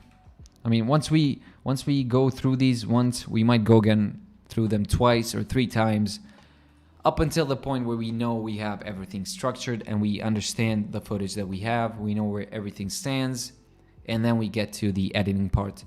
And I'm probably not gonna stream the part where I just go through the interview shots, because again, as I said before, it's in Albanian and it's not really interesting. Like, we can't really talk too much about it. Like, we can maybe talk about the camera angles more in general, but other than that, we'll do this off stream, and then we'll do another stream in the future when we get to the point where we do the fun stuff, you know. Okay, back to the B-roll. Let's go. Now before we move along here, because you can see there's sort of like a shift in the way we shot these. Like these are some different kinds of detailed shots. So we'll grab all of these, move them over here, and try to focus only on these shots for now. So let's go back. Let's see. These are the shots once he comes back in, or not back. He just comes in the shop. He's just preparing stuff. And now since he's on this chair and on this table, let's just group these up together right here, because that's where he's sitting down. And then we can use this shot because he's like sort of standing up and heading over to that direction. We can use this shot as a transition to go over to something else. Or I guess he's just waking up and picking this up. I mean, it really goes together very well, actually. So yeah, definitely. You can see this is another good example of matching shots one after another, because you can see his leg starts to go from left to right, and in the upcoming shot his hand goes from left to right. So there's a flow that happens there, and the edit just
Sorry guys, I'm back.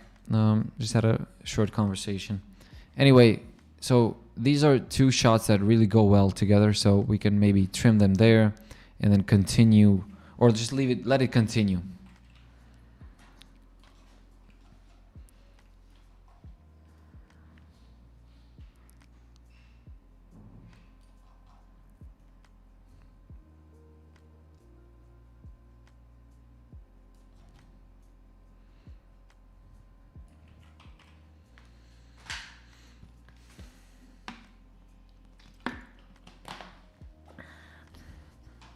Let me know, like I've been seeing concurrent viewers are like up until like 10 minutes ago we're at 20 plus.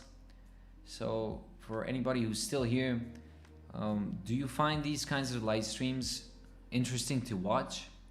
Do you find them valuable? And it's good for me to know, because then in the future I can plan stuff ahead so that I know what kind of content people are more interested in. But as far as the plan for today goes, we're actually gonna go back to doing like trimming these parts here, just so we don't waste too much more time. And then off stream I'll probably go ahead and do like another reorganizing, and then after that I'll be ready to go on to the interview, set up the interview, and then I have all of the shots ready, and then we'll do another live stream hopefully in the future where I go in and do the base structure edit. Again, this might not be as fun or like as understandable for most of you guys to watch, because it is gonna be in Albanian. Like, he's gonna speak in Albanian, but when we do post it, we will provide translations in English and whatever kind of language we can provide, or we're gonna have the ability to provide.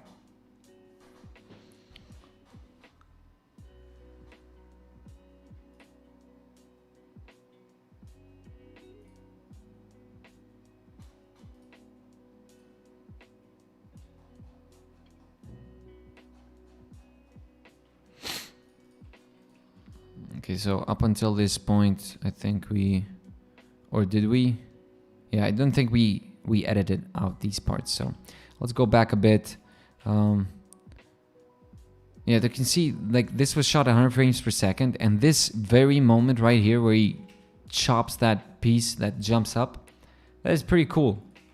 So we could use that at 100 frames per second, but apart from that, this just doesn't make sense to be at 100 frames per second. So we'll just leave that. So he grabs the scissors, and then boom, cuts. Again, I'm just doing like a little combinations of shots here and there, but it doesn't necessarily mean that we're gonna have them in that order in the end. Also, most of these shots are sort of like, you could consider them duplicates, just because like he's using this piece of element here, and that piece of element is being used over here. Wait, where was it? Like, or was it? I guess not. Anyway, going back. So another thing to keep in mind with whatever kind of project you're working on is to not repeat stuff as much. So for example, if you have already shown a specific kind of moment, or you've already shown a character, for example, doing something, you want to make sure you don't show that sort of same thing, but just from a different angle, because it can make it feel like as if you're reusing stuff to fill in time, because you didn't have as much footage as you would have wanted, and therefore you're just using basically the same action but from a different angle, and people might miss that, as they're watching, but for someone who, just really like watches them in more detail, they can notice. So keep that in mind.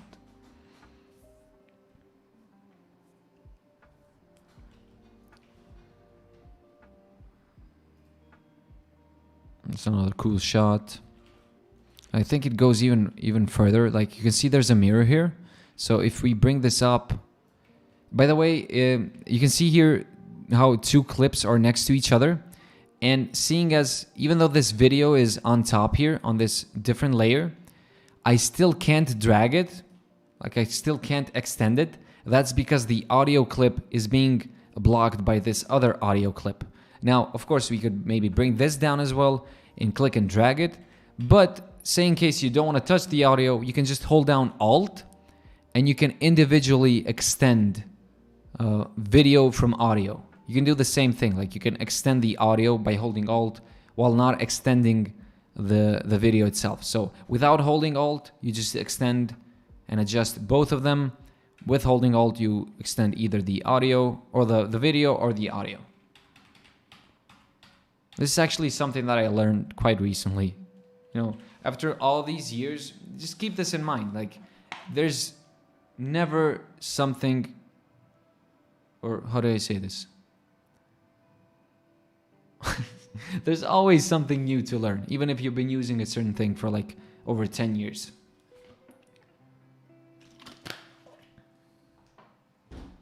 I keep forgetting to go to the main screen, man.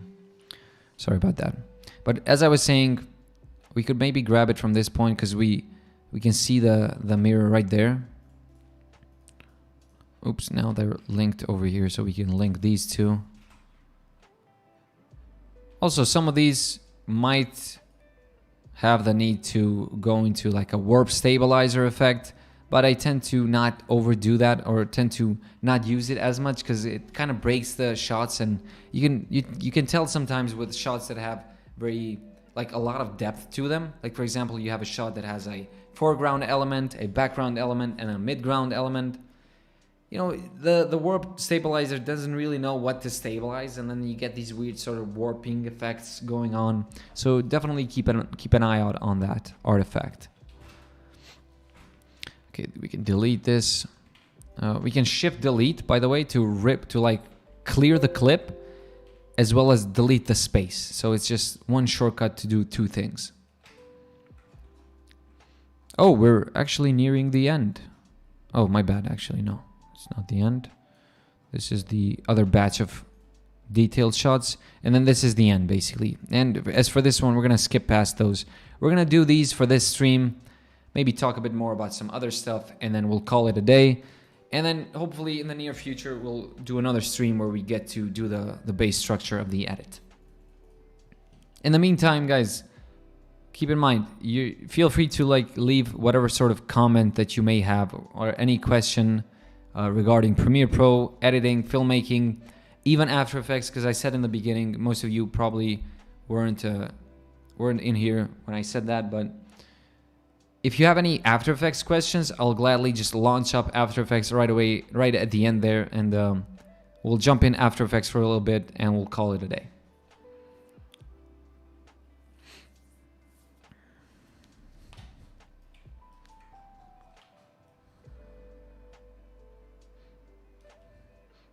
There's this shot of him cleaning. You can see like this sort of a detailed shot, but this can go all the way back to where he was cleaning. So remember this? Yeah, so we can bring this all the way over here. So as he's cleaning, gathering these pieces, we can then, like you can see, he switches hands, and then we can trim right there. So you can see how it kind of flows together. So even though this is from a moment way after, it goes together with this. It works because it's the same thing, even though it was shot. Think of like movies. Like for example, you got movies, scenes in movies that were shot maybe months apart, but in the edit you can't even tell that they were shot months apart because it's actually in the same scene, if that makes sense.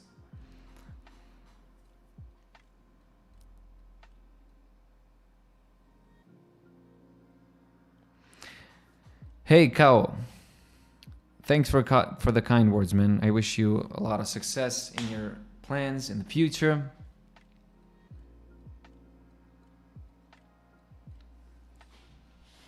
Also, let me know about the music. I just put on some lo-fi music because it's very chill, doesn't distract too much. Like, what kind of music do you guys listen to? And sorry, I'll be back in like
I see a question here from Music Beast.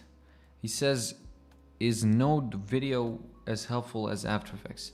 I'm not quite sure what you mean, but I'm guessing you're asking if node-based system is better than layer-based system. Like for example, a node-based system is what you would do, or you would work with in a Nuke, which is another compositing software. It's kind of like considered an industry standard, but After Effects is a layer-based system. Most of Adobe products are a layer-based system. Well, to answer your question, like for me, because I've seen a lot of people that work with layer-based systems, they tend to be very scared of node-based systems because it's kind of like a different language. But from what I've seen online from some people just hopping on node-based systems, you know, as soon as they start, they realized is not as complicated as they thought it was. So yeah, but I personally never found the need to jump on a system like that. But who knows? Maybe in the future. There's definitely like pros and cons to using node-based systems and also layer-based systems. For example, I guess you could do more complex stuff with nodes as opposed to layers, because a layer is on top, and if it is on top, then it can't be at the bottom on some compared to some other layer. I don't know. It's really complicated. I guess it's not for me to say because I've never used a node system, but who knows. Anyway, back to the editing. Let's try to go as fast as possible with these, just so we can just trim these and get on with our lives.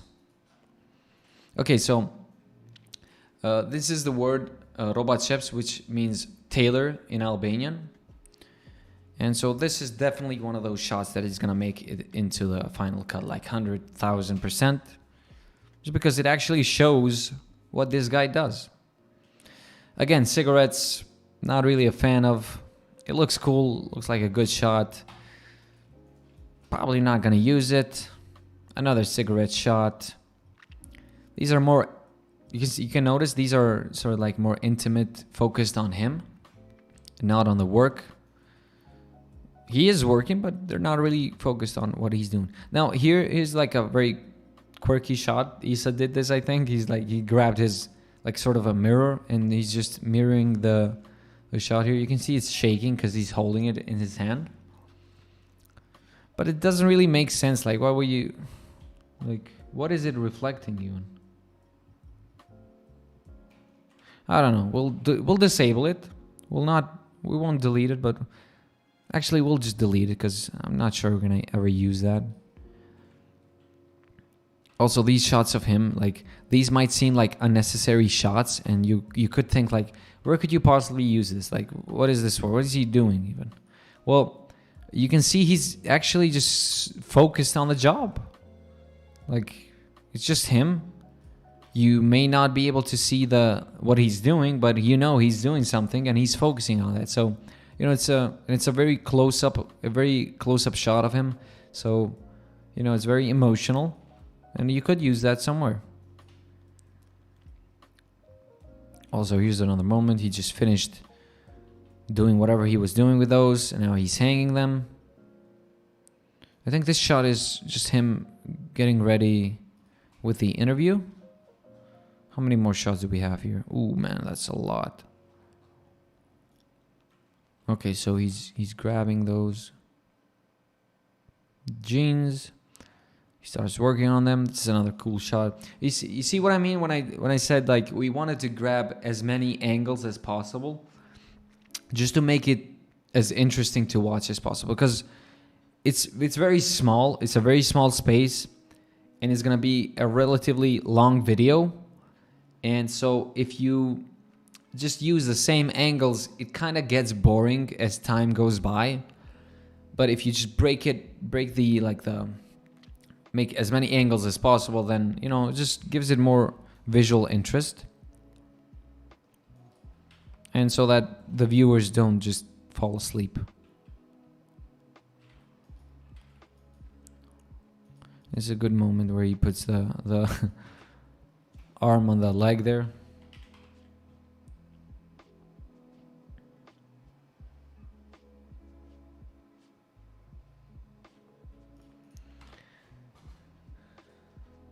Okay, so Kao made a very great question here. So, before you begin filming the documentary, what do you think about when determining the audio you're going to use, narration, main subject talking, etc.?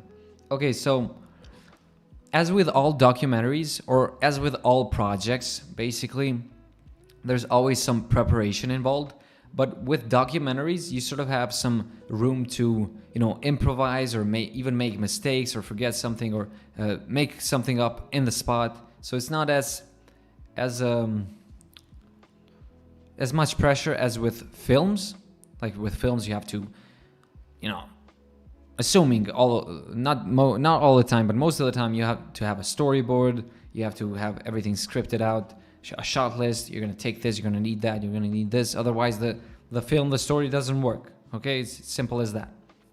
You can improvise, you can make changes on the spot, but films compared to documentaries, there's a sweet spot there where you can actually get away with stuff not looking as structured or as prepared. But in this case, what I did was to we sat down with the guy that was the main character here. We talked to him. We said, we're interested in doing this documentary, just showcase your work, your history, and this and that. And he was interested. And then we take it from there. What does he do? He's a tailor. Where does he do the work? In this shop. So we went in just, for like an hour or so. We talked to him before we began shooting. Of course, this was even like maybe a week before shooting day. Just to see how because we know him, he's close to us. I mean, location wise, but we don't necessarily know his character, his personality, and all that. So we got to know him, first of all, just so that I can prepare some specific questions that might have, crossed my head. And then after that, we also, just took some pictures of the shop, even though it's small, just play around with certain angles so that I can actually write them down in my notebook, so that I don't forget to take them later on. Also, recently I've started to not do this as much, especially if it's some sort of a project that is very unique to us. Like, for example, this is a documentary about a tailor. Probably not going to see too many documentaries about tailors, especially mini documentaries, and especially in our area. So we didn't look at as much reference, but we did look at some reference when it comes to documentaries, like the sort of style that we wanted to go with. I had that in mind already, like very chill sort of handheld style, not too much stylizing, not too many effects, not too much crazy movement from the camera and this and that. So yeah. And what else? So the question again. Yeah, so I write as much stuff down, pre-production wise, but it's a documentary and we just gave it as much room as possible for improvisation. I'm going to be filming a documentary from a beatbox perspective, Battler's perspective, in a month, and have been watching a lot of documentary style videos. Curious your perspective, especially in relation to audio. Okay, so also the audio, my bad.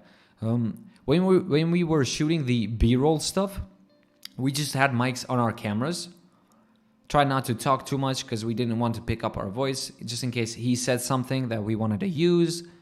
Also, sound effects wise, ambient sound and all that. We didn't want the audio to be unusable, so we just stayed as quiet as possible and just told him to talk whatever comes to his mind and just say it freely. As for the interview, we used a recorder together with a mic. We set it up in a boom stand, and we set up the cameras and we just started talking. It was like a sort of a normal conversation. For example, with documentaries, with interviews, in general, you want to make it feel as natural as possible. Like it's as if you're having a discussion with someone, as opposed to just, you know, making it feel very formal. Like, hey, you're asking questions, it's an interview. You ask him something, he answers back. You know, you want to make it feel as natural as possible, so that he can give you the best sort of material as possible. And make it feel as natural again. Because you can tell when something is forced or is sort of pre-planned. Going back to what I said, like I had talked to him beforehand, so I sort of knew what he was going to talk about when we actually shot the interview. But I didn't want to like get everything that he had, just so that I can plan out my shots or my moments or whatever. Because then when he like tells the story a second time, it tends to like just slightly feel unnatural, and I really didn't want to have that. So, you know, you have to be careful with these sort of things, especially with interviewing people. You know, it's very tricky sometimes. Some people are very shy, some people are very open. You know, some people have a lot of energy. Maybe you want to tone that down. Some people just talk very slowly. You know, you want to bring them like sometimes we'll have problems with certain people because they talk in a very low voice, and I have to tell them like, man, just shout a bit. Could you just raise your voice a little bit? Because we'll have problems with mixing the audio, and like when we raise the audio levels, the noise floor comes up as well, and then we'll have a lot of noise. So, you know, all of these little problems that occur, but it just depends from person to person, really. I guess my suggestion to you, because you said you're going to be doing a beatbox documentary, try to find as many beatbox documentaries that are out there.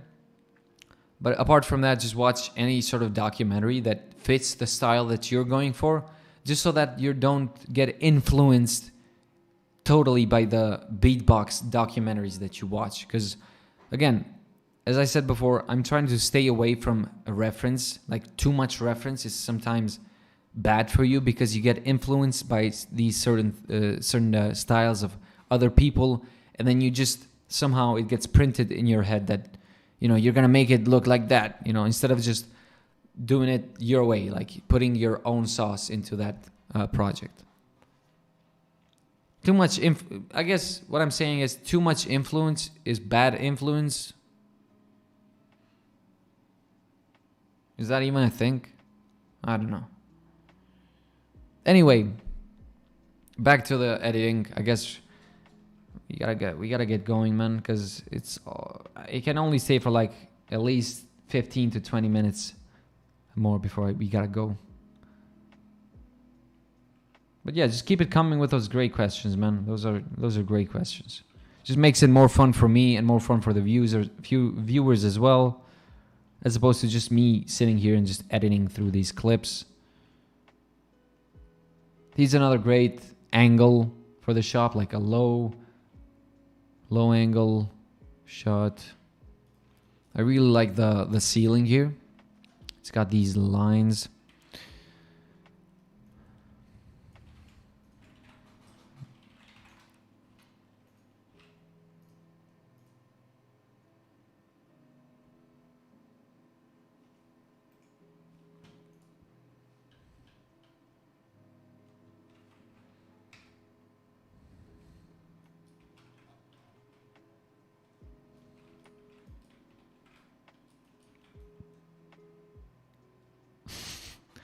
The police. Then the police coming straight from the underground. You know that song? This is basically this is one of those shots where I remember now there's these filters that you use to block out reflections and block out like the haze in the sky. I don't know if you guys know about these, like there's these polarizer effect or filters. Is it polarize filter? Yeah, and so what happens is you block out reflections, and say for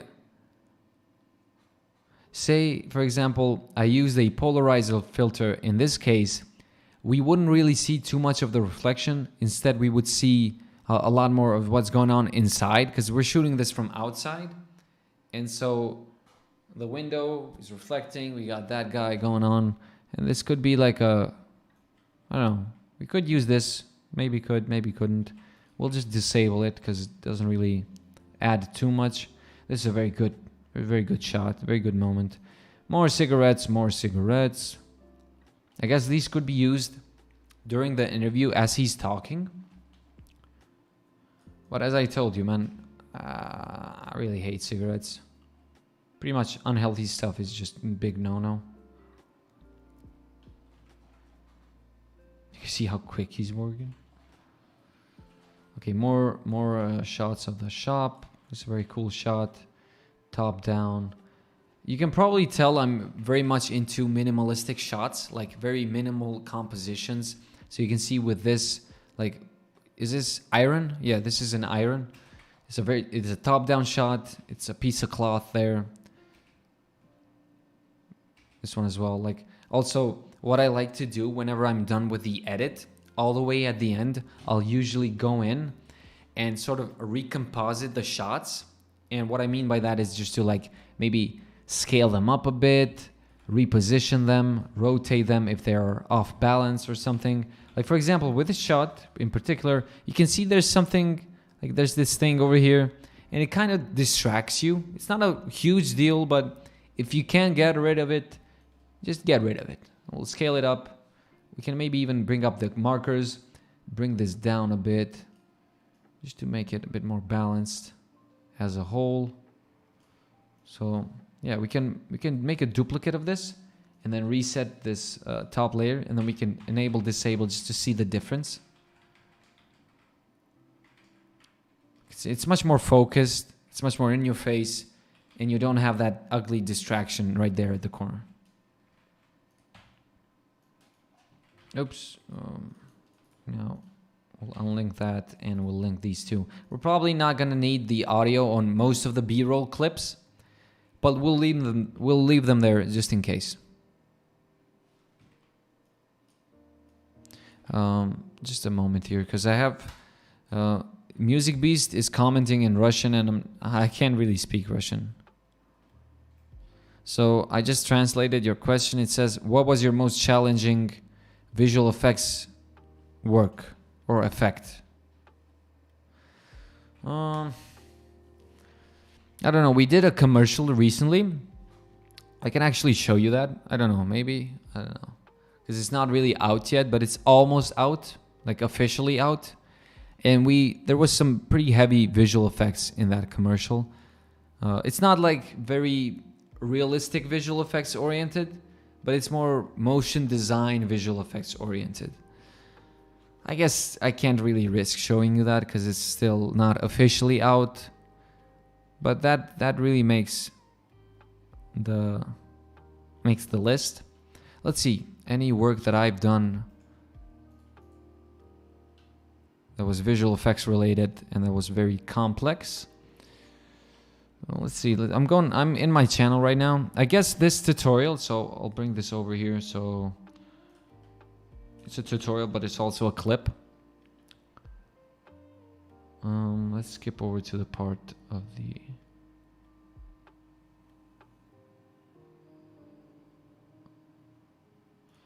Okay, so I think it's the first gunshot effect. Okay, I'll shut down the audio. So this one's pretty cool. This is actually a full tutorial on my channel on how to do a slow motion gunshot effect.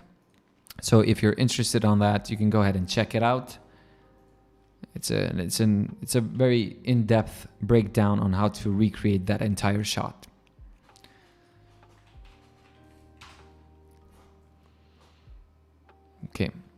Okay, you can see also another example here of foreground elements. Just makes things look a lot more interesting. Like you got so much more depth going on just because of this foreground element here.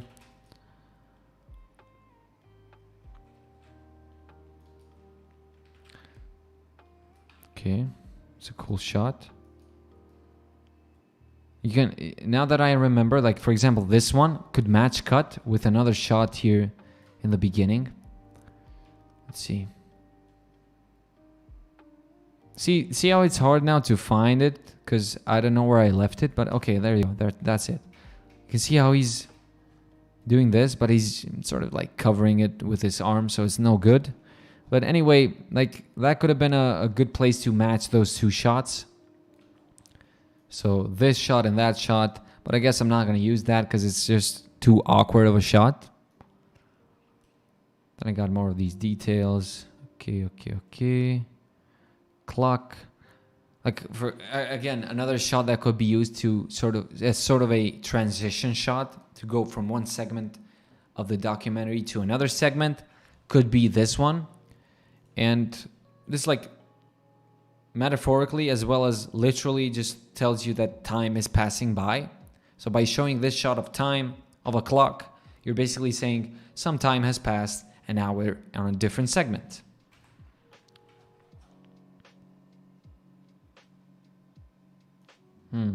This one could be used all the way at the beginning actually. So we'll copy that, delete it.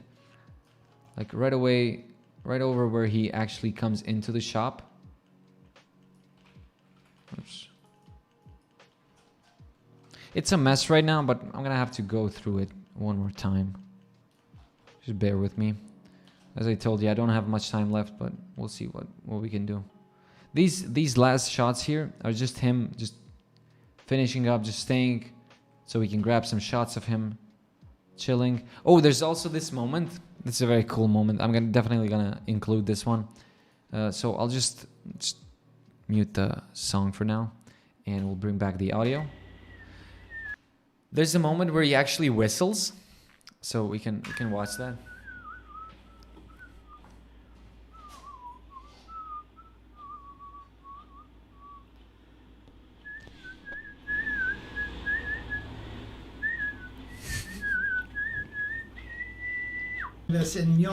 Okay. So yeah, there's definitely a moment that I'm gonna use. It's a very cool little moment. You know, you can use that to like break the monotonous of the documentary at a certain point. You know, it just makes it a lot more fun to watch. There's also this element which I don't even know what they use it for. And there's this one. I guess this one, I think I know what he uses these for, because I also sent some of my jeans for, like, you know, to do some work on them, and he just marked them like where he's gonna cut them. So he uses these. It's sort of like chalk, I think.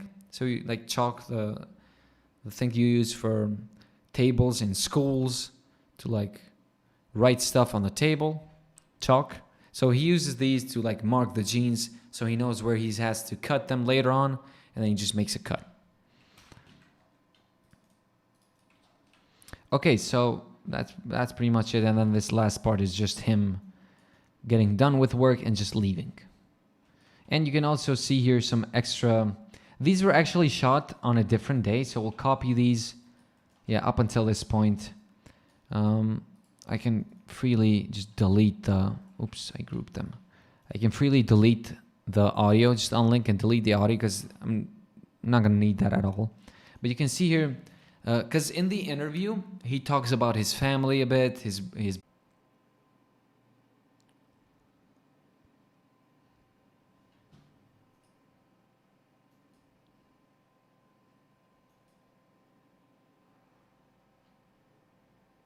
Okay, I think we're back. Sorry about that. We were just getting towards the end and it just lost internet connection. Okay, anyway, we're back.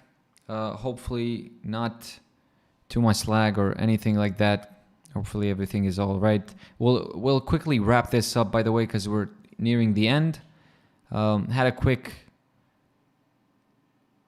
internet loss for a moment there, but anyway, as I was saying, in the interview he just talks about his family a bit. So I said, you know, we'll come another day. We'll just grab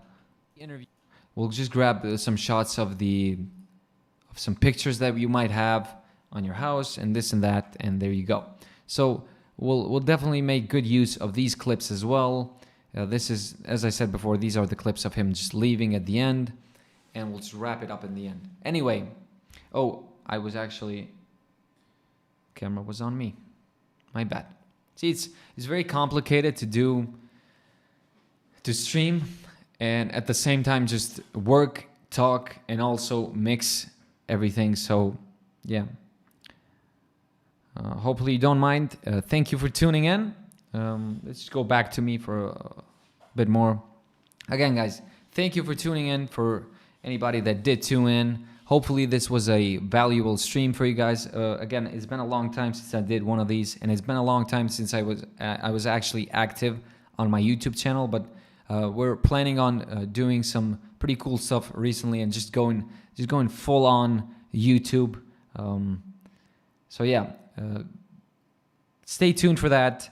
Music Beast is asking when you're coming live again.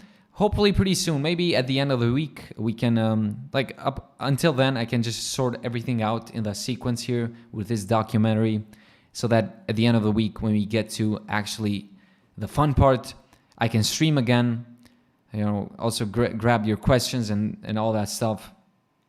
So yeah, stay tuned. I will, if you follow me on social media, or you know, you see posts from my YouTube channel, I will let you guys know about that, so you know if we're going live or not. Again, thank you for tuning in. To anybody who did, hopefully this was valuable to watch and also fun to watch, because I do understand that this sort of streaming or this sort of work isn't really sort of fun to watch when it comes to live streaming. But we'll do different kinds of streams in the future. Hopefully we'll do like animation, After Effects based streams. We'll also I'm planning on having a series where I bring in certain like guests to talk about filmmaking stuff, animation stuff, and all of that. So yeah, again, stay tuned for that. Thank you for tuning in. Thank you for joining, and I'll see you next time. Peace out.